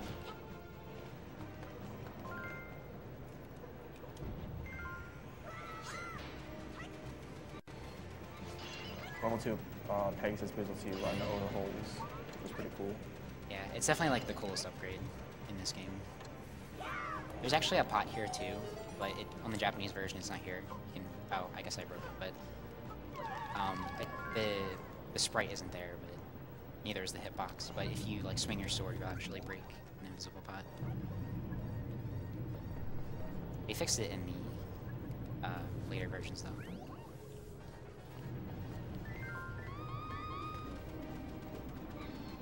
This is another Darkling fight. Oh, that was bad. I was about to say this one isn't too bad, but it's gonna be bad. It's okay. Oh, maybe not. They're pretty nice.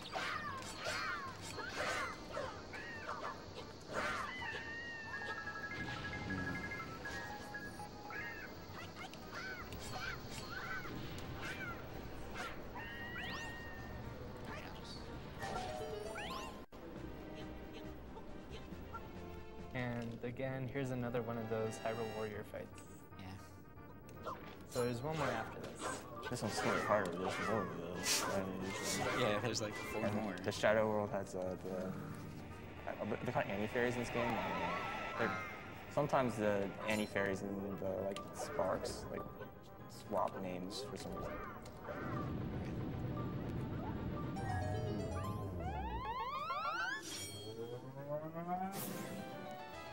The only hard gem fight is the last one, if you can even call it that, but yeah.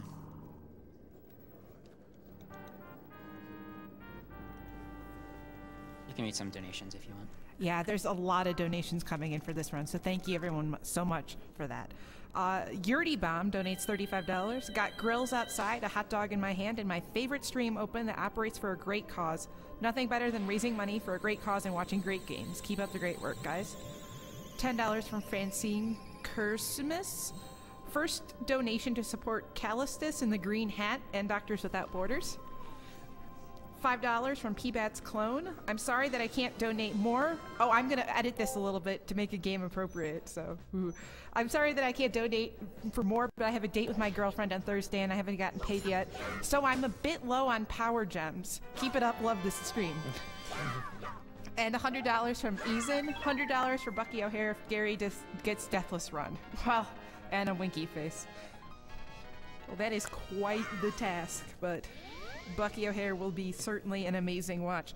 We are Summer Games Done Quick 2014, and we are doing this for Doctors Without Borders or Médecins Sans Frontières. It's an international medical humanitarian organization created by doctors and journalists in France in 1971. Today, MSF provides independent, impartial assistance in more than 60 countries to people whose survival is threatened by violence, neglect, or catastrophe, primarily due to armed conflict, epidemics, malnutrition, exclusion from healthcare, or natural disasters. And in 1999, they won a Nobel Peace Prize for their efforts. So great cause, great charity, great games, and we will be around for the rest of the week, so stay tuned. There's really no, like, skips in this level or anything, but it's pretty, I don't know. The movement's pretty hard in this level, and there's the worst Shadowling fight is in this level as well. I'm pretty sure when they made up that fight, they thought it was a joke.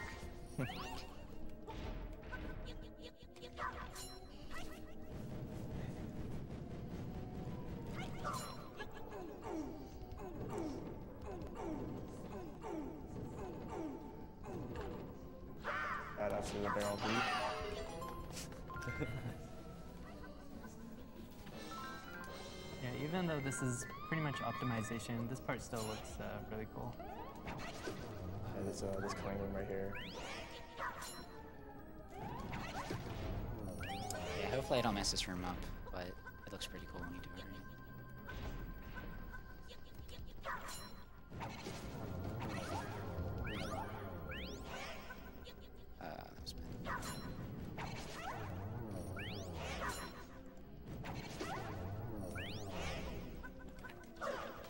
Nice.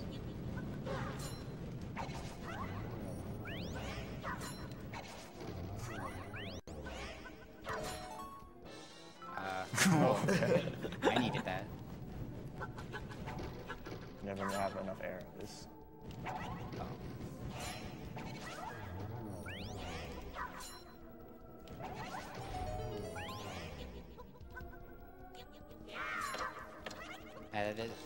That room's pretty hard in general. So. Yeah. It's very picky.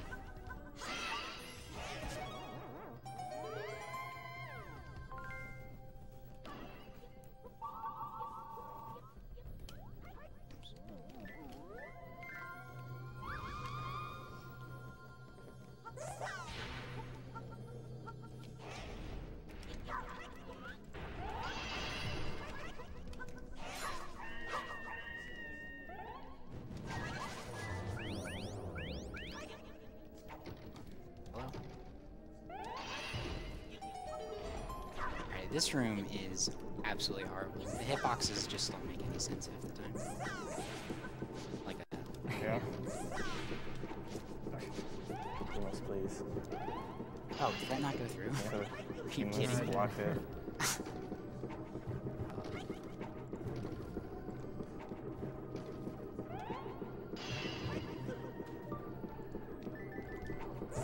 And what's really cool is if you light this column of flames, the last one doesn't light because this game.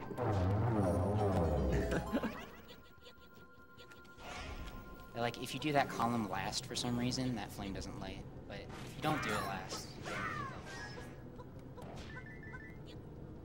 this room's pretty cool too. I can do it.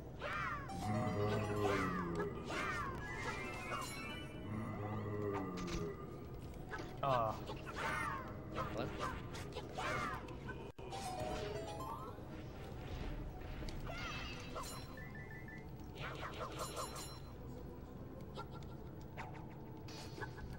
This is our first Goma fight. Yeah. Pretty much the same as the original.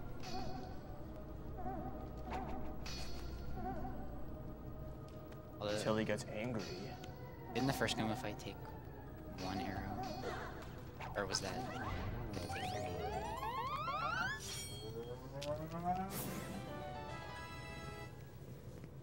Alright, so this fight is pretty horrible. There's 6 teleporters, and they can go down anyone, and in the underworld, it's like sectioned off into 3 parts.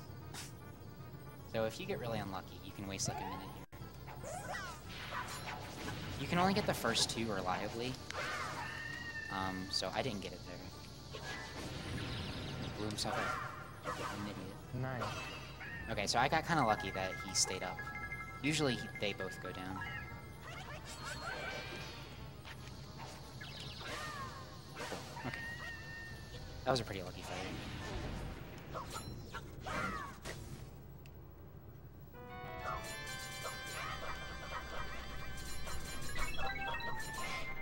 That's the C-stick. That's giving me a chuckle over here every time you do that. I'm just like, mute button. All right, couple more donations here. $200 from Lucas Northy. No comment there, but thank you very much for your donation. $50 from Dunder Petrolin. I love what you guys are doing. I'm in Sweden and have been watching since you started. It's 6 a.m. here and I can't stop watching. Keep it up. And $35 from Casey Tolman. This is the first time I've been able to watch live, and I'm loving it so far. Hope I can get some of those sweet prizes, and good luck on the current and future runs. Put this towards Reader's Choice. Thank you very much for that, and thank you for making a beautiful segue. We do have some really cool prizes during this run. For a minimum entry of $5, you can get a Japanese Link poster, courtesy of Carrie Fry, a great artist we work with here for the GDQ marathons. And there's also, for a minimum of $10, you can get a Last Arrow... I don't know how to say... Glee, I'll go with that. Last Arrow Glee print. And keep in mind that when you donate, your donations automatically go toward those prizes. So if you make a $10 donation, you automatically get entered in a drawing for those prizes. And then you can take that $10 and put it towards something else. Perhaps Bucky O'Hare, the mystery bonus game. Or you can put it toward our next game, which is Resident Evil 2. And that has a bid war happening for which scenario. And Claire A is currently winning with $392, and Claire B is in second with $172. So if you want to see some Leon on Resident Evil 2, get your donations in, as that is coming up after Four Swords Adventures here at SGDQ 2014.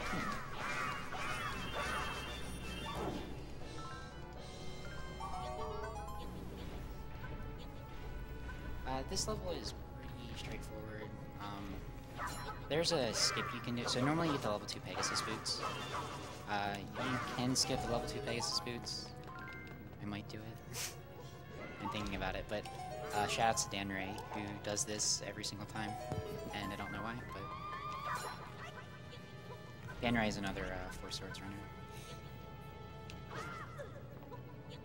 Oh, hitbox.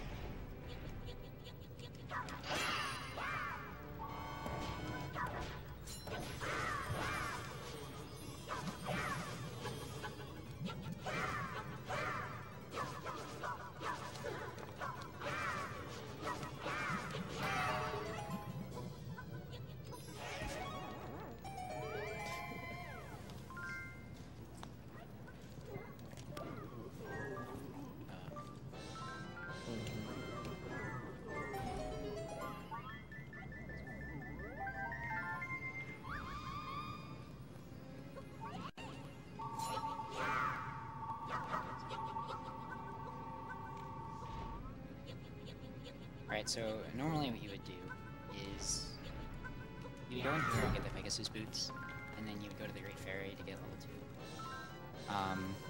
Because there's some holes later and stuff, but I guess I'm not going to do that. Alright, here we go.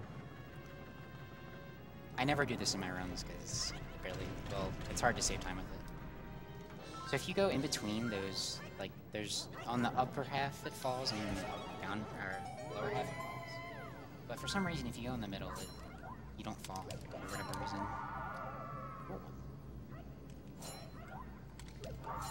So this is what you have to do if you skip the level 2 Pegasus boots. Nice. Alright, and then there's this silly hover. Oops. So if you hold a C direction over a hole, you hover. It's really not hard.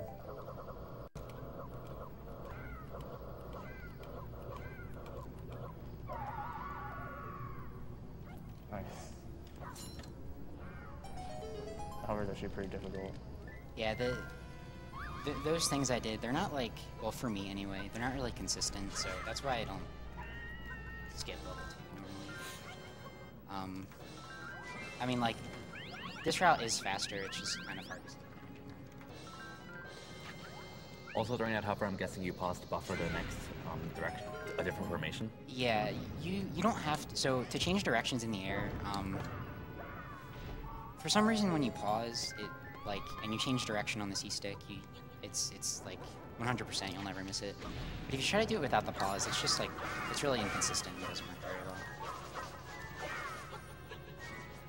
This is like the hardest one.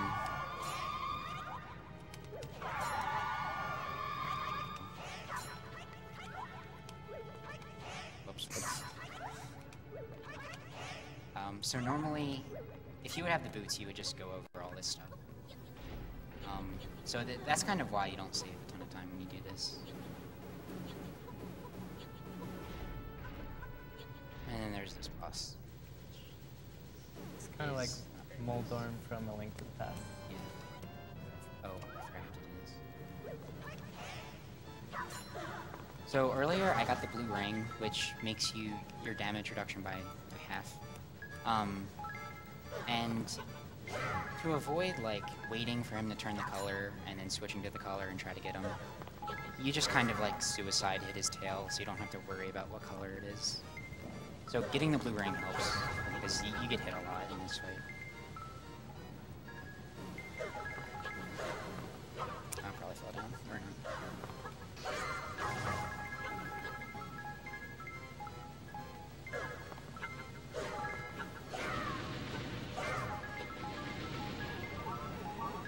Is this fight also determined by number of hits or actual damage?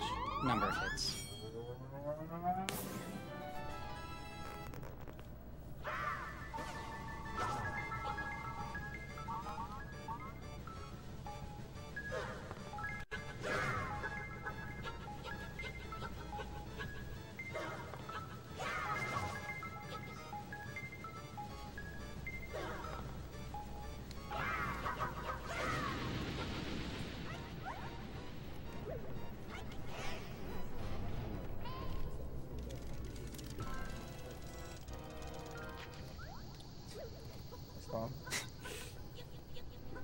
It's RNG manipulation, don't worry.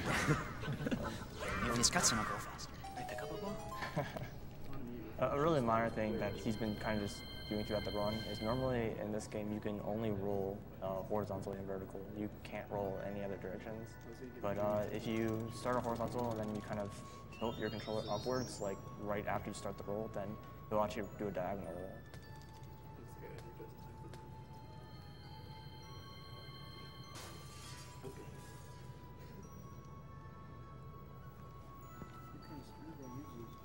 Yeah, this cutscene's really long. Yeah. Beautiful. We've got a bunch of donations to catch up on as well. So, all right, $15 from Femputer. Shout out to the guy in the Aslo cap. First donation and looking forward to being at SGDQ on Friday and Saturday. Cheers from San Francisco. Along those same lines, $25 from Anthony Craig. I can't believe I only just noticed, but whoever's in the back wearing that Aslo hat, you are my hero. $25 to your choice. $5 from Brendan Hannavelt. Been watching since last year's SGDQ. Figured I should donate. Always thought this game was amazing. Thanks for the run, Zmaster. $5 from Woody the Woodstar. What you all are doing is incredible. People who say that geeks are just wasting their time are completely wrong. You're proof that everybody, no matter what their interests or backgrounds, is able to help us move forward as a species. Thank you very much for that. We're very happy to do it. $10 from Deku King Guy. Me and my cousin played the crap out of this game growing up, so I'm happy to see someone still plays it. Tongue face. Sticky out tongue face. Good luck on the rest of the run and have fun at SGDQ, everyone. And last but not least, for right now, $20 from Dr. Dan. Floating link glitch. How about floating boss glitch? Had to quit the first level since we couldn't kill him. So this part is really kind of tricky. It's very easy to die. I got kind of lucky. I got hearts from the grass. What they want you to do is go and get a medallion from like the bottom right to kill these guys, but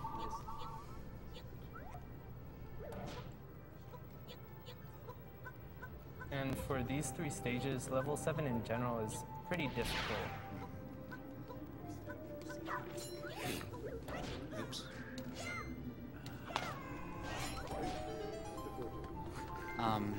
So here you won't see it on the screen, but there's like a blizzard that happens every once in a while. Not sure how long it takes. You'll see it on the screen though. Yeah, when a blizzard happens, you take a lot of damage. Sometimes these ghosts can get in the way, but I got kind of lucky. Nice. There it is. Yeah, so when you're stuck in there, you get hurt for a part or something.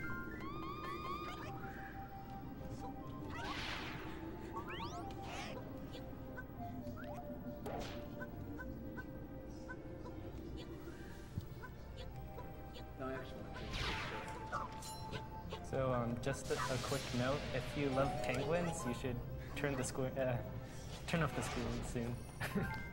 Just a warning.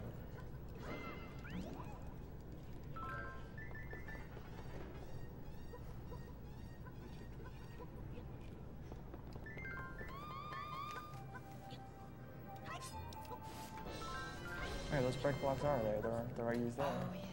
Yeah, I didn't even think about that. You're only on the screen for like I know. 3 seconds, so I didn't even think about that. Yeah, that's definitely it then.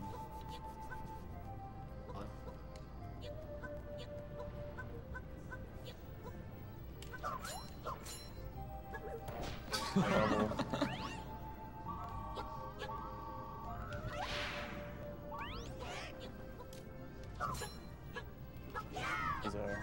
Penguins are from, here's your fair warning. these are guys from Link to the Past. I don't know their actual names, but rest in peace. This is a public service announcement to donate to kill the animals.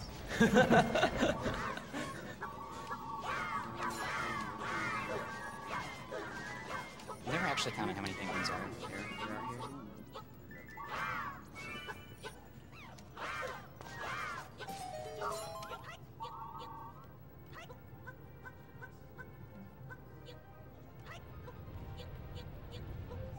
Did you just roll through that snowball? The hitbox is kind of weird for that snowball, so you can sort of roll past it if you're right next to the wall.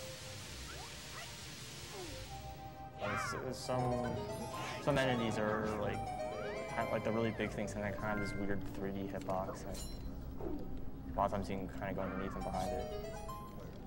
Yeah, a lot of the times with the hitboxes, they're like higher up than their spread is, like than you would think. That's like the general rule.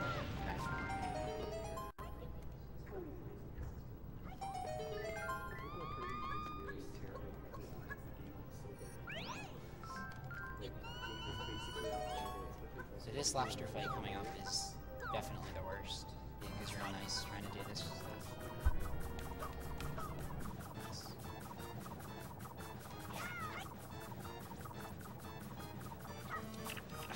So that's basically what happens when...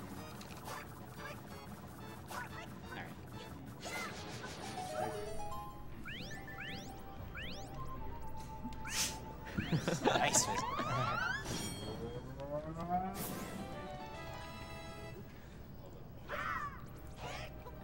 Alright, and here's that last Hyrule Warrior fight.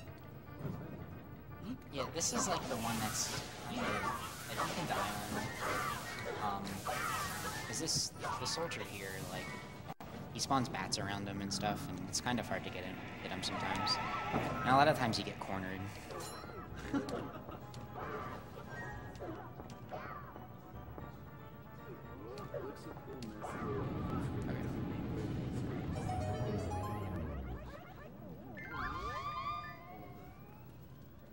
You can read donations here if you want.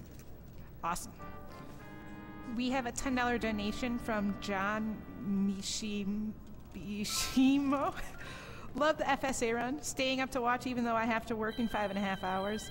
The way the reader said that word I can't say, geekly made me giggle, so I'll make this their choice. $500 from Nivik Astoriath. Woo! Yeah.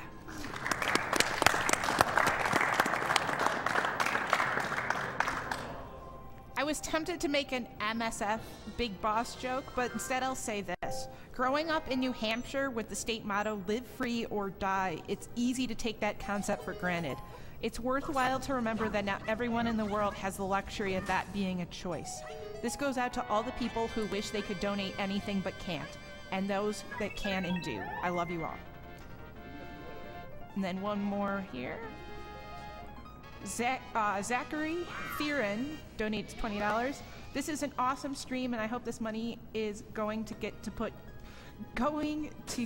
to good use. Sorry I couldn't donate more, but this is all the money, power gems in parentheses, I have left since Tingle stole some of what I had to donate. Tingle and those map buying and Majora's Mask and stuff, man. So thank you very much, everyone, for your donations. And just FYI, that $500 donation put us over the goal for the mystery bonus game. So that is officially going to be happening. So I remember one year, the mystery bonus game was to color a dinosaur.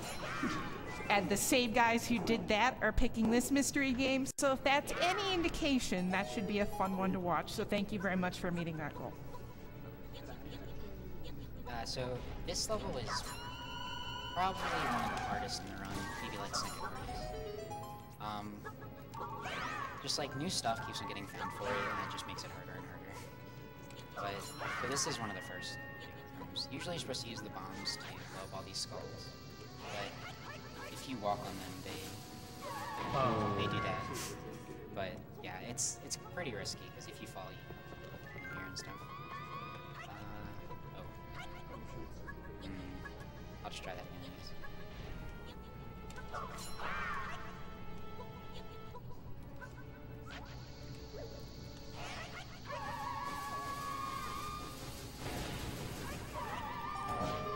Nice. okay.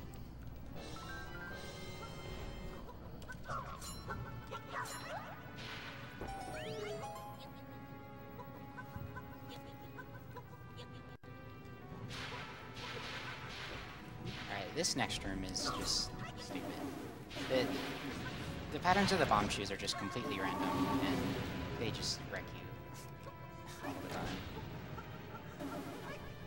So as you can see, here you have to stand on the switches at the same time with all the links. And for some reason, in co-op mode, you can actually hit them one at a time.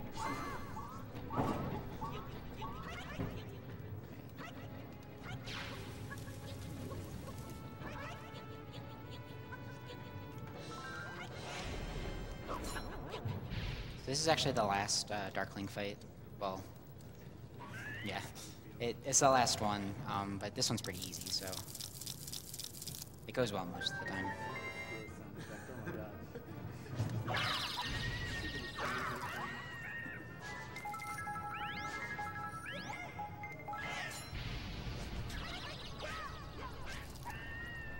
You can see, like, having an item with the Shadowling fights is really helpful. Yeah, the fire rods are really good in those fights. Okay, so there you saw we entered the door on the right side in order to get on that platform while it was coming up. Otherwise, you'd have to wait a pretty long while.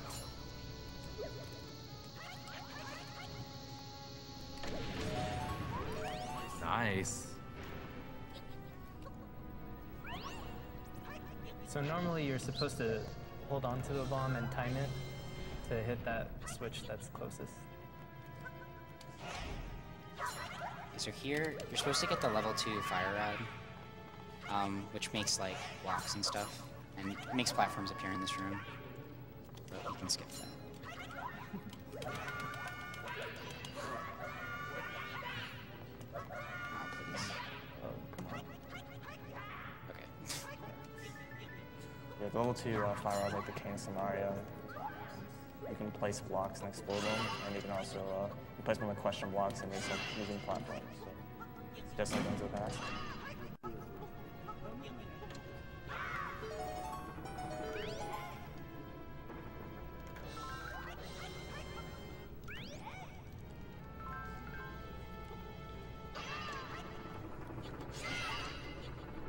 This next room is really nice with the level 2 fire rod because you can just like spam fire and it'll make the game here.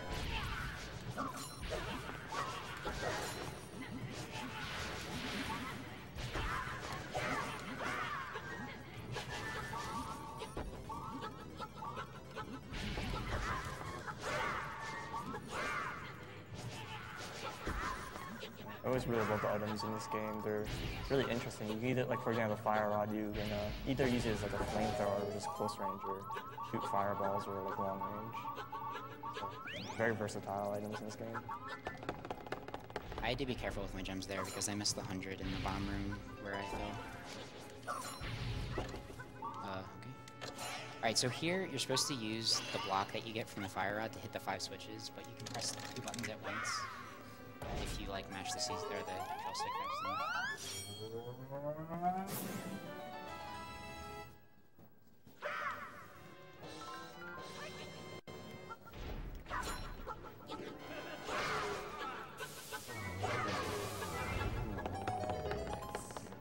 Here there's a fairy trigger, but you can skip it by just throwing someone over it.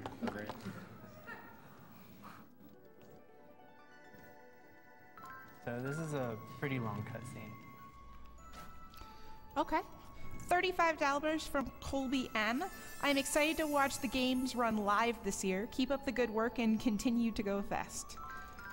We will continue to go fast. We are Summer Games Done Quick 2014, hosted by Speed Demos Archive and Speedruns Live. Speed Demos Archive is the premier website for high-quality video game speedruns at a fantastic forum. And that's SDA, I'm sorry, Speed Demos Archive. And then Speedruns Live is a great place to race and with anyone of all skills and ages and skill levels, all that. And I believe you guys said this has, on Speedruns Live, this has an IRC channel, correct? If you want to learn this game, you guys want to plug that again? It's just... Oh, hashtag FSA. Hashtag FSA if you want to learn the game you are seeing now. We do also have some sponsors for this event that I want to tell you all about. The Yeti has some great t-shirts this year exclusive for SGDQ, and $3 from every sale goes directly to the charity. That's theyeti.com. That's THEYETEE.com/gamesdonequick. And they're also holding a contest if you go to theyeti.com/contests/SGDQ. We're also selling a Humble Bundle if you go to humblebundle.com/SGDQ. You can get various games such as Amnesia: A Machine for Pigs, Dusk Force, Guacamelee, and Psychonauts, which isn't coming up next, but it's coming up the run after that. And then also Avermedia, they donated the capture cards as well as providing lunch for the attendees here. So thank you very much to our sponsors here at SGDQ and making all this possible, and also all of you out there for watching as well. We wouldn't be doing this without you. Just started a little marathon in a basement. It's turned into a very, very large marathon room with lots of cool people watching. So we wouldn't be able to do this without you guys, and Doctors Without Borders appreciates your donations as well. So in that room where I jump slash the switches, normally you're supposed to get the slingshot from the bottom right room. But you can just like jump slash the switches to hit them.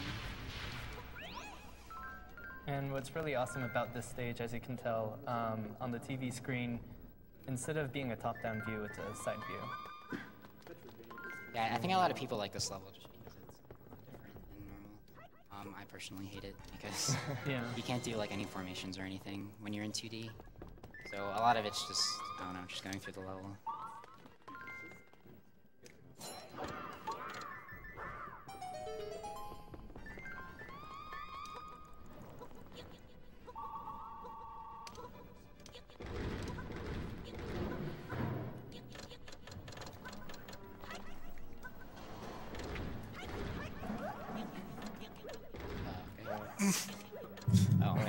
Oh man, what is happening?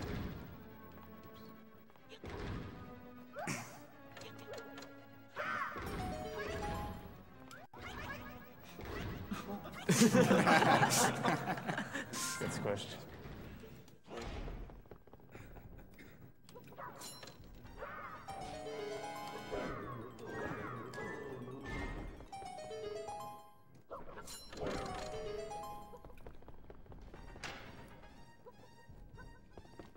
So here, I'm gonna do like a little time saver, I guess. First I call the clock down so it goes up faster, or sooner, I guess.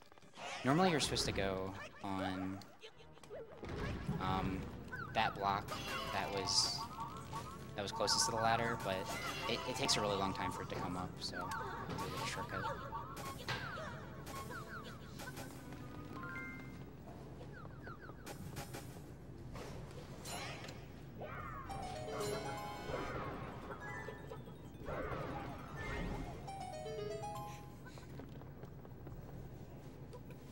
Animations in this game are silly.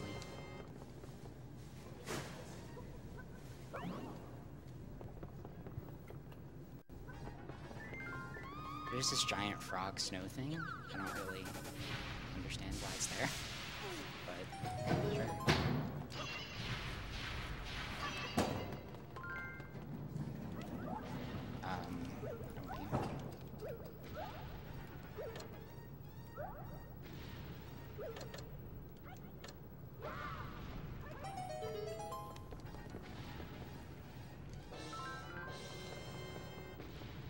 Yeah, so their bomb chews in this room, they're random whether they go left or right, I guess.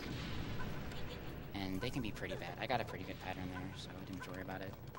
And the jump in this room, it's probably like 3 frames or something. I don't understand how they expected you to like do that. It's way harder than it looks.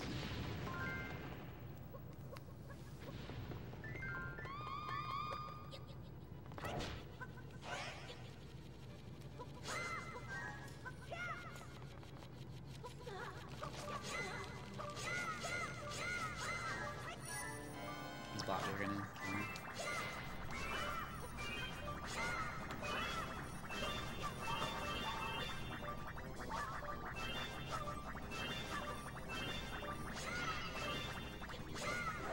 Oh. Whatever. Again, dying in this game isn't really too big of a deal.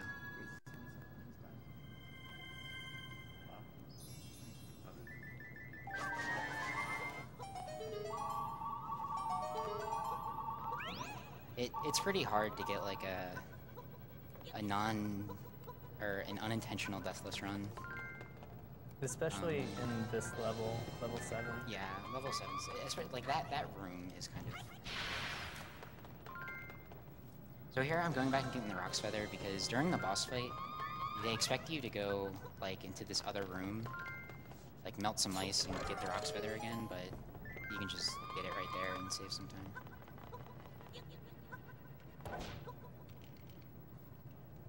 This boss fight is definitely the most random, I would say. He's definitely the hardest to do like consistently.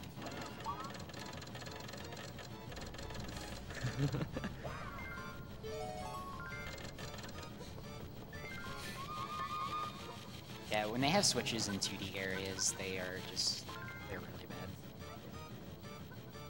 Please.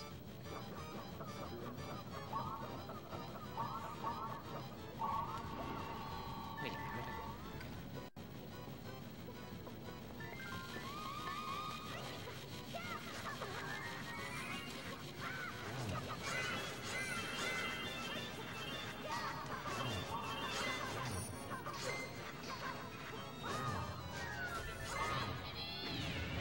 So you kill that boss pretty cool, because like you use the die from the Rock's Feather to kill him.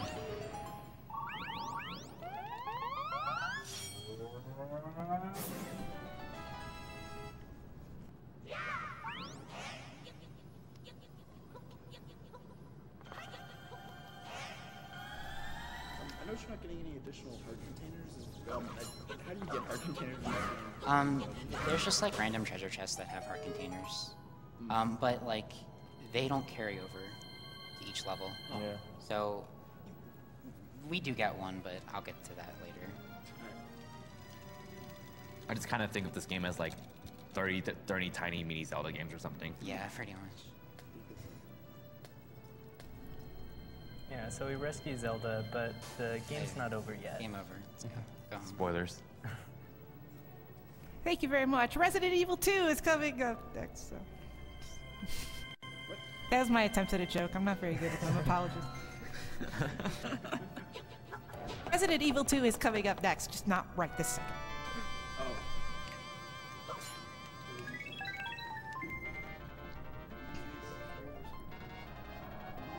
Okay, this next level, it's the hardest. Well, okay, I'm doing the IL strat. I might soft lock, but it's okay. I'll try it 2 times, then I might do the just. Yeah, this stage is really broken. Yeah, this is the main difference between Japanese and English. So that right there, you can't do that in English. It's like an unintentional transition. Every single screen is broken except for the first one. So this level is destroyed.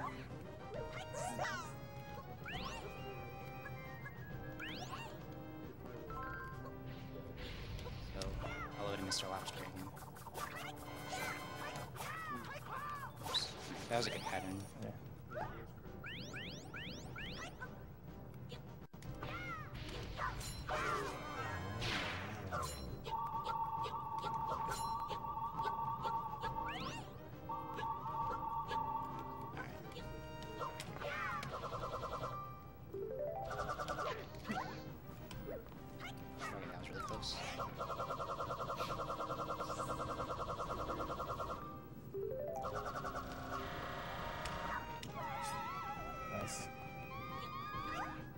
so back there where that bomb guy was, that's where I could have soft blocked.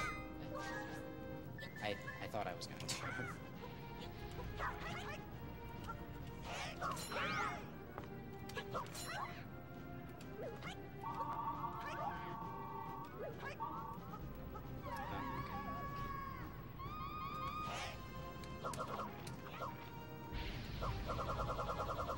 Okay, so this skips doing the elevator.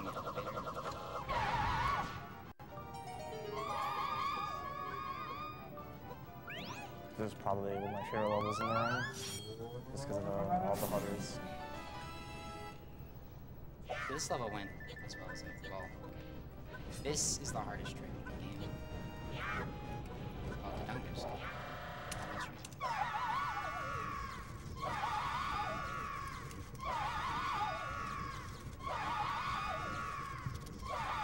I have to get lucky with the B press here to get stuck on the wall. I might die, but it's not the end of the world.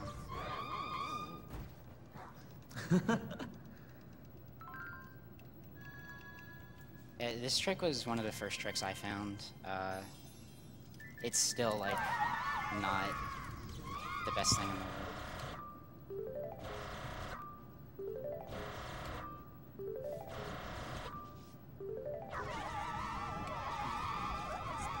Okay, so now I have to do frame perfect bar things to pick these guys up, which is fun.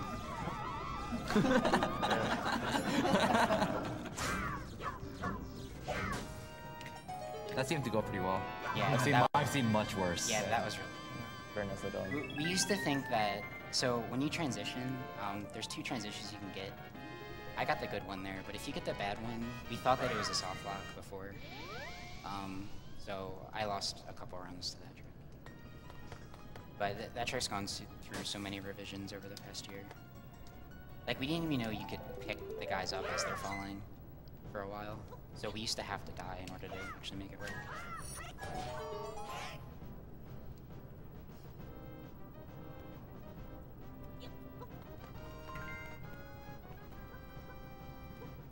Yes, this level has another one of those. Oh, I didn't practice this. Maybe I can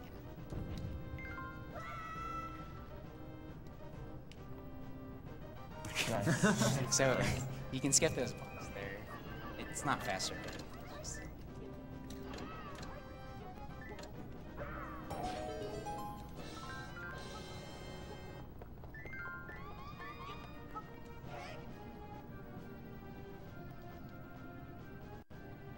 There's a pixel perfect, like, arrow thing you can do here to hit all those switches with a horizontal arrow. But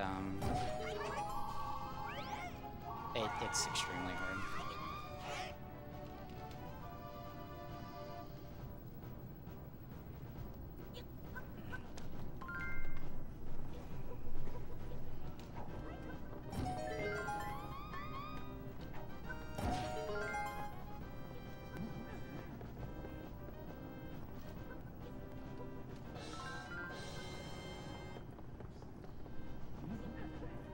So you can roll past the guard because of the invincibility frames when you enter a Game Boy Advance room.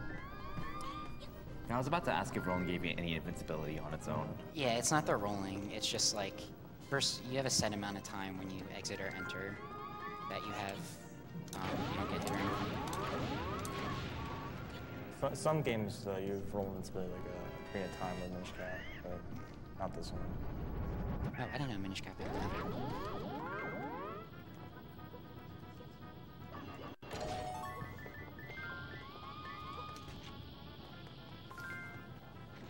So we're almost out of this 2D section. Can't stand this part of the level.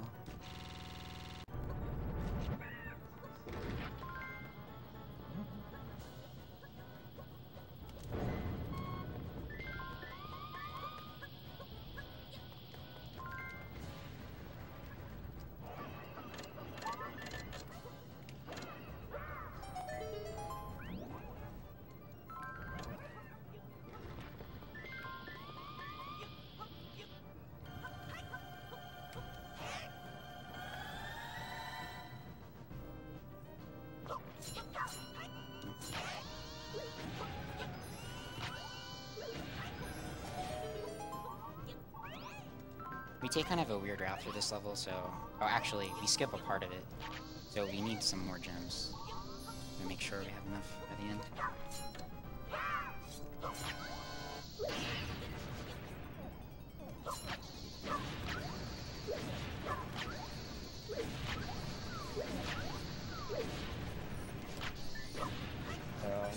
Your sword actually reaches further than the bomb explosion, so if you place the bomb back a little bit, you can hit it and make it blow up early without taking damage. So for some reason, that switch you can just hit with one link. It's active for a long while. Mm-hmm.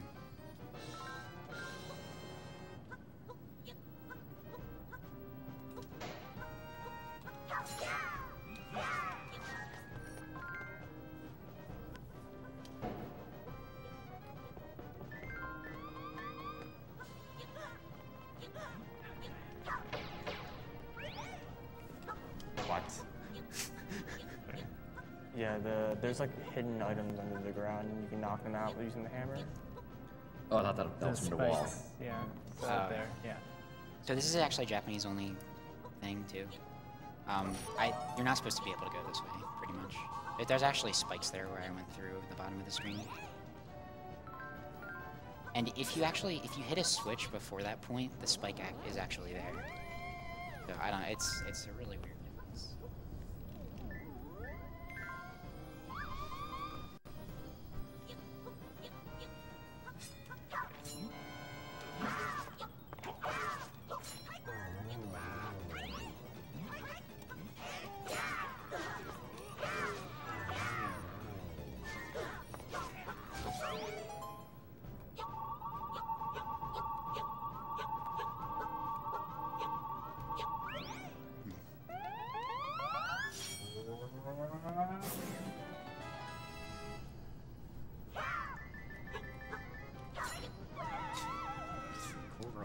That happens a lot, especially because like you're controlling, you know, a 2D game with the control stick, so misdirection rolls happen very often, especially when you're trying to go diagonally.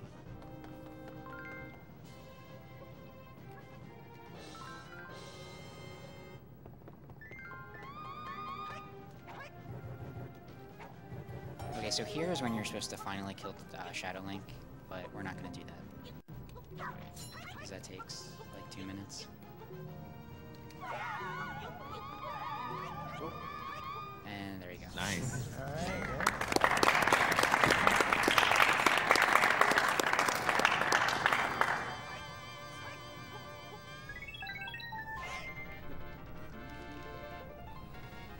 Alright, so this next level is the final level. It's really long. It's like 13 or 14 minutes, I think. It's practically like 2 stages in one. Yeah. Yeah. Although, thankfully, we found something that saves like 1.5 minutes in this level, so it's not as painful as it usually is.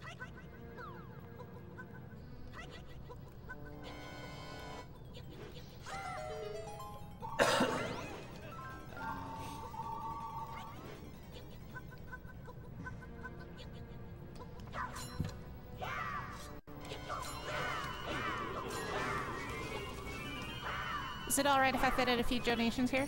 Sure. Cool. $35 from Donovan Stoltz.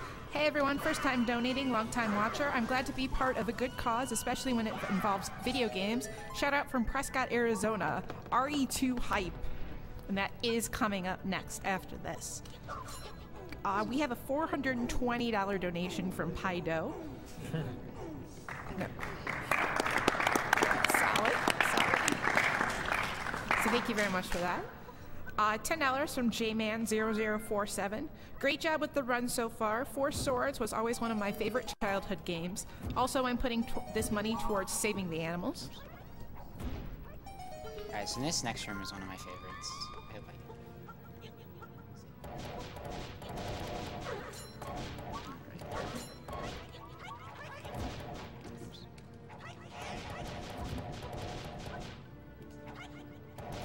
Oh my god. Yeah, so that room's really crazy. The spikes only appear when you're really close to them, so like move around, change your formation constantly, and just to get the spikes to disappear just as the arrows go by. It's really crazy.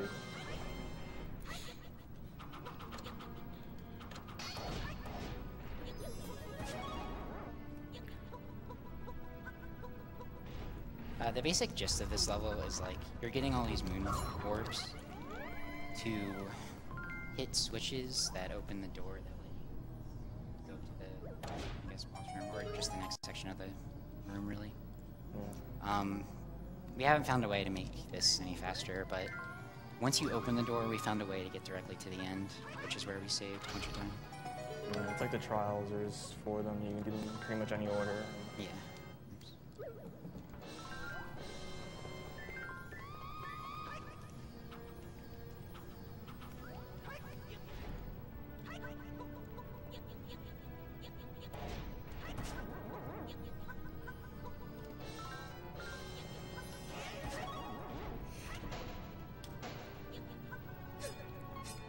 Just to let you know, since the run's coming to a close here, we do have some prizes you can donate for that are for this run exclusively.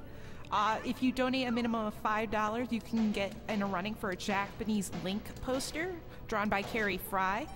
We work with her. She's a great artist here that we work with at SDA.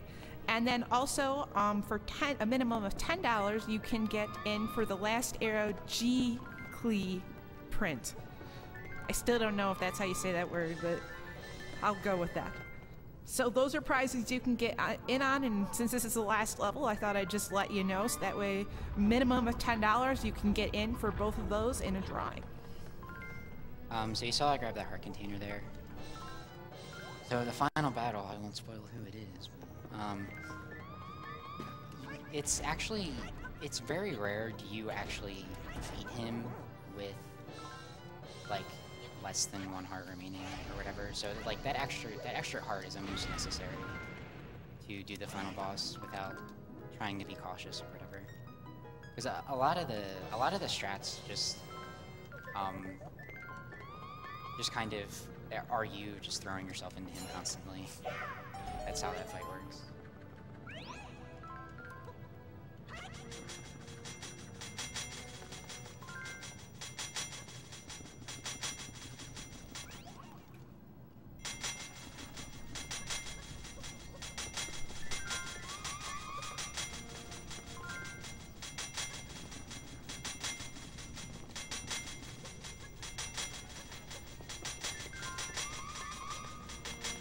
This room's pretty neat with the level 2 Pegasus boots.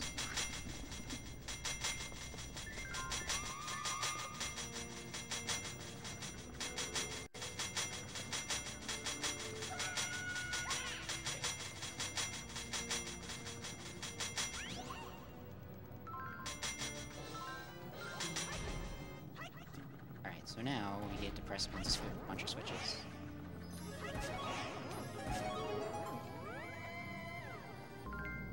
As I mentioned before, you can only switch between links if they're basically on the same screen as you. And you need to have a different link on every single section of this, so he leaves all the links on the game going screen.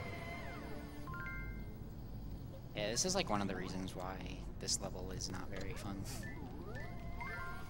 It's almost like just this part ruins it. Before we found to skip the second half of this level, there was like this little wrong warp that it saved like 5 seconds or something. It was just a really silly thing, and it's like it's very position specific, and it requires like 3 frame perfect inputs in a row. And I got it by accident. That was how I found it out. Which is like a miracle in yeah, itself. it's really stupid. But sadly, there's no more chance for that to happen anymore, because we completely skipped that part. This room's actually a little scary. These guys can grab you and throw rupees, and if they grab you and throw rupees, they're going to fall into the holes and they're gone forever. Yeah, it's literally run over. There's like nowhere you can get rupees in front of you.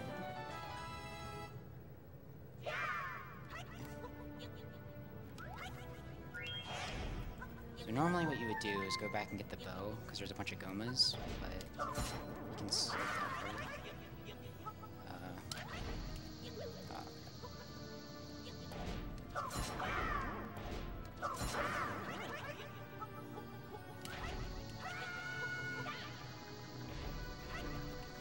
So here the explosion kind of like Wow. stays with you for some reason, and you can keep the explosion to blow up that wall.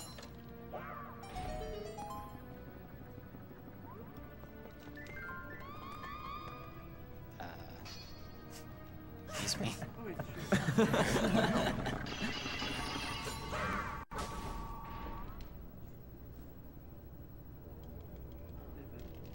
Oh, I guess you wouldn't know that Vadi is like the antagonist of this game because we didn't watch the intro.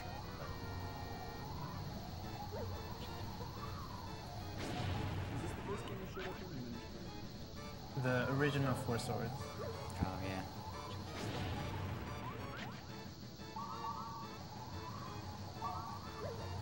That was.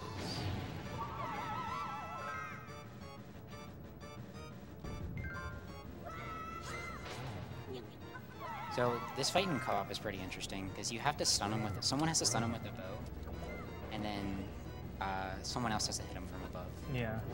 So it's a lot more difficult in co-op, not just because of that, but also because he requires more hits. Oh, does he? Yeah. That was a pretty good fight. But it's not over yet.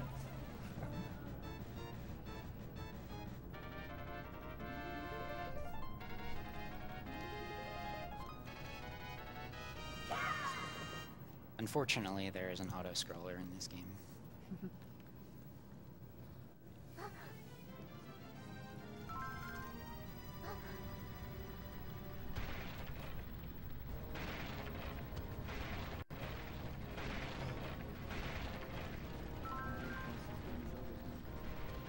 You can read a few donations if you want. Okay. We have $3 from Lady Pirate Larry. My best friend decided to donate his last bit of money, and I will do the same. My son is 3 years old and often sick, and I want others to be able to have the same treatment he gets.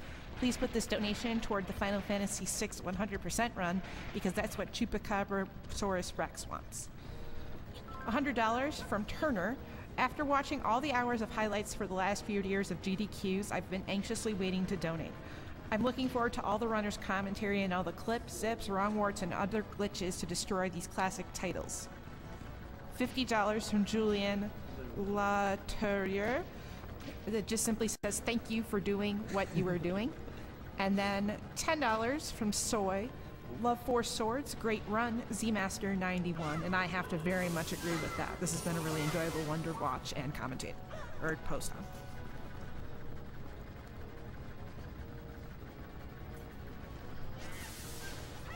Just to plug us really quick here, we are SGDQ 2014, hosted by Speed Demos Archive and Speedruns Live. Speed Demos Archive is a great place for high-quality speedrun videos with an awesome forum as well. And Speedruns Live is a great place to race these games that you are seeing here at the marathon. It's for any skill level possible.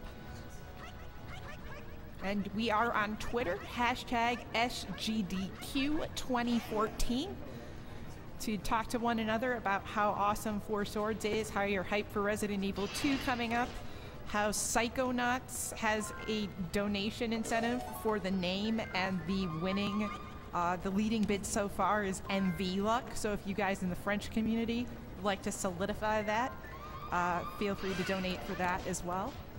And also, another thing that you can donate for is the Bucky O'Hare hard mode run by Garrison. That is $825 out of 1,000. So that is really close to being met. So that's something you can donate for as well. So you can actually soft lock here, because you keep the Pegasus boots, which they don't really, they didn't intend you to. And if you miss that last text box, like if you go too fast, there's no way for you to talk to her again. So you would have to restart the whole level, which would be like a 12-minute loss or something.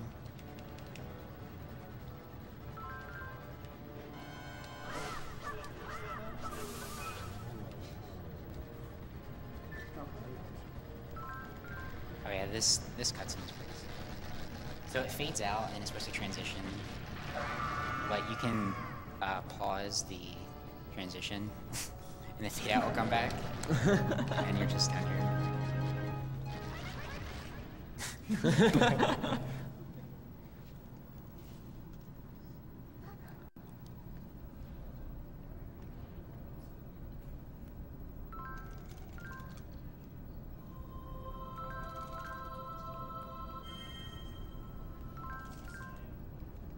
This fight is actually pretty hard to do fast. Yeah, there's a few phases. Yeah, the second half is pretty much up to RNG, but the first half, like, it's really. I'm not even really good at it. Yeah, well, because there were a lot of free cash bosses. Whoa, Ganon. So Absolutely in enormous. this phase in particular, we take intentional damage.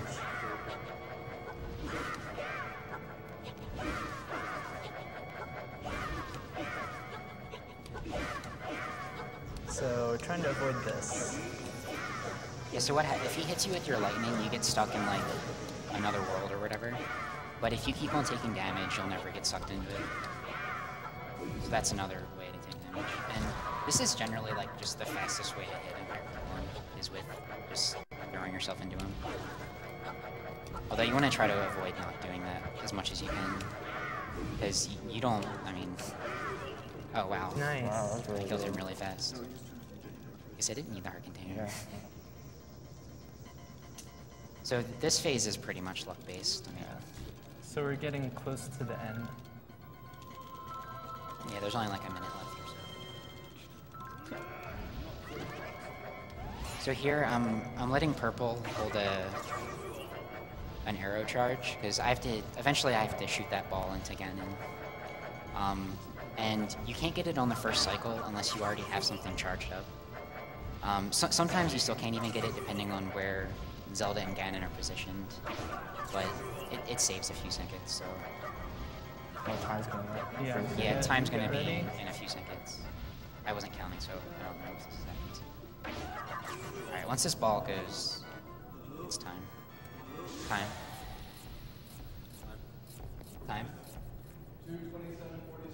Okay. Whoa.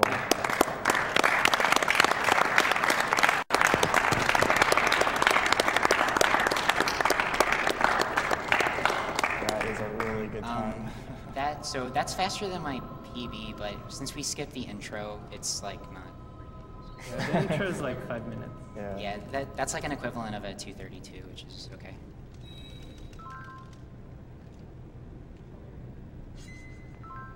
Okay. Guess that's it. I mean,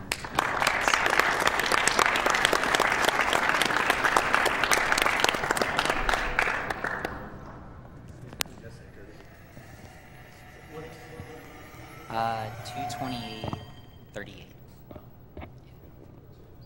She got that on.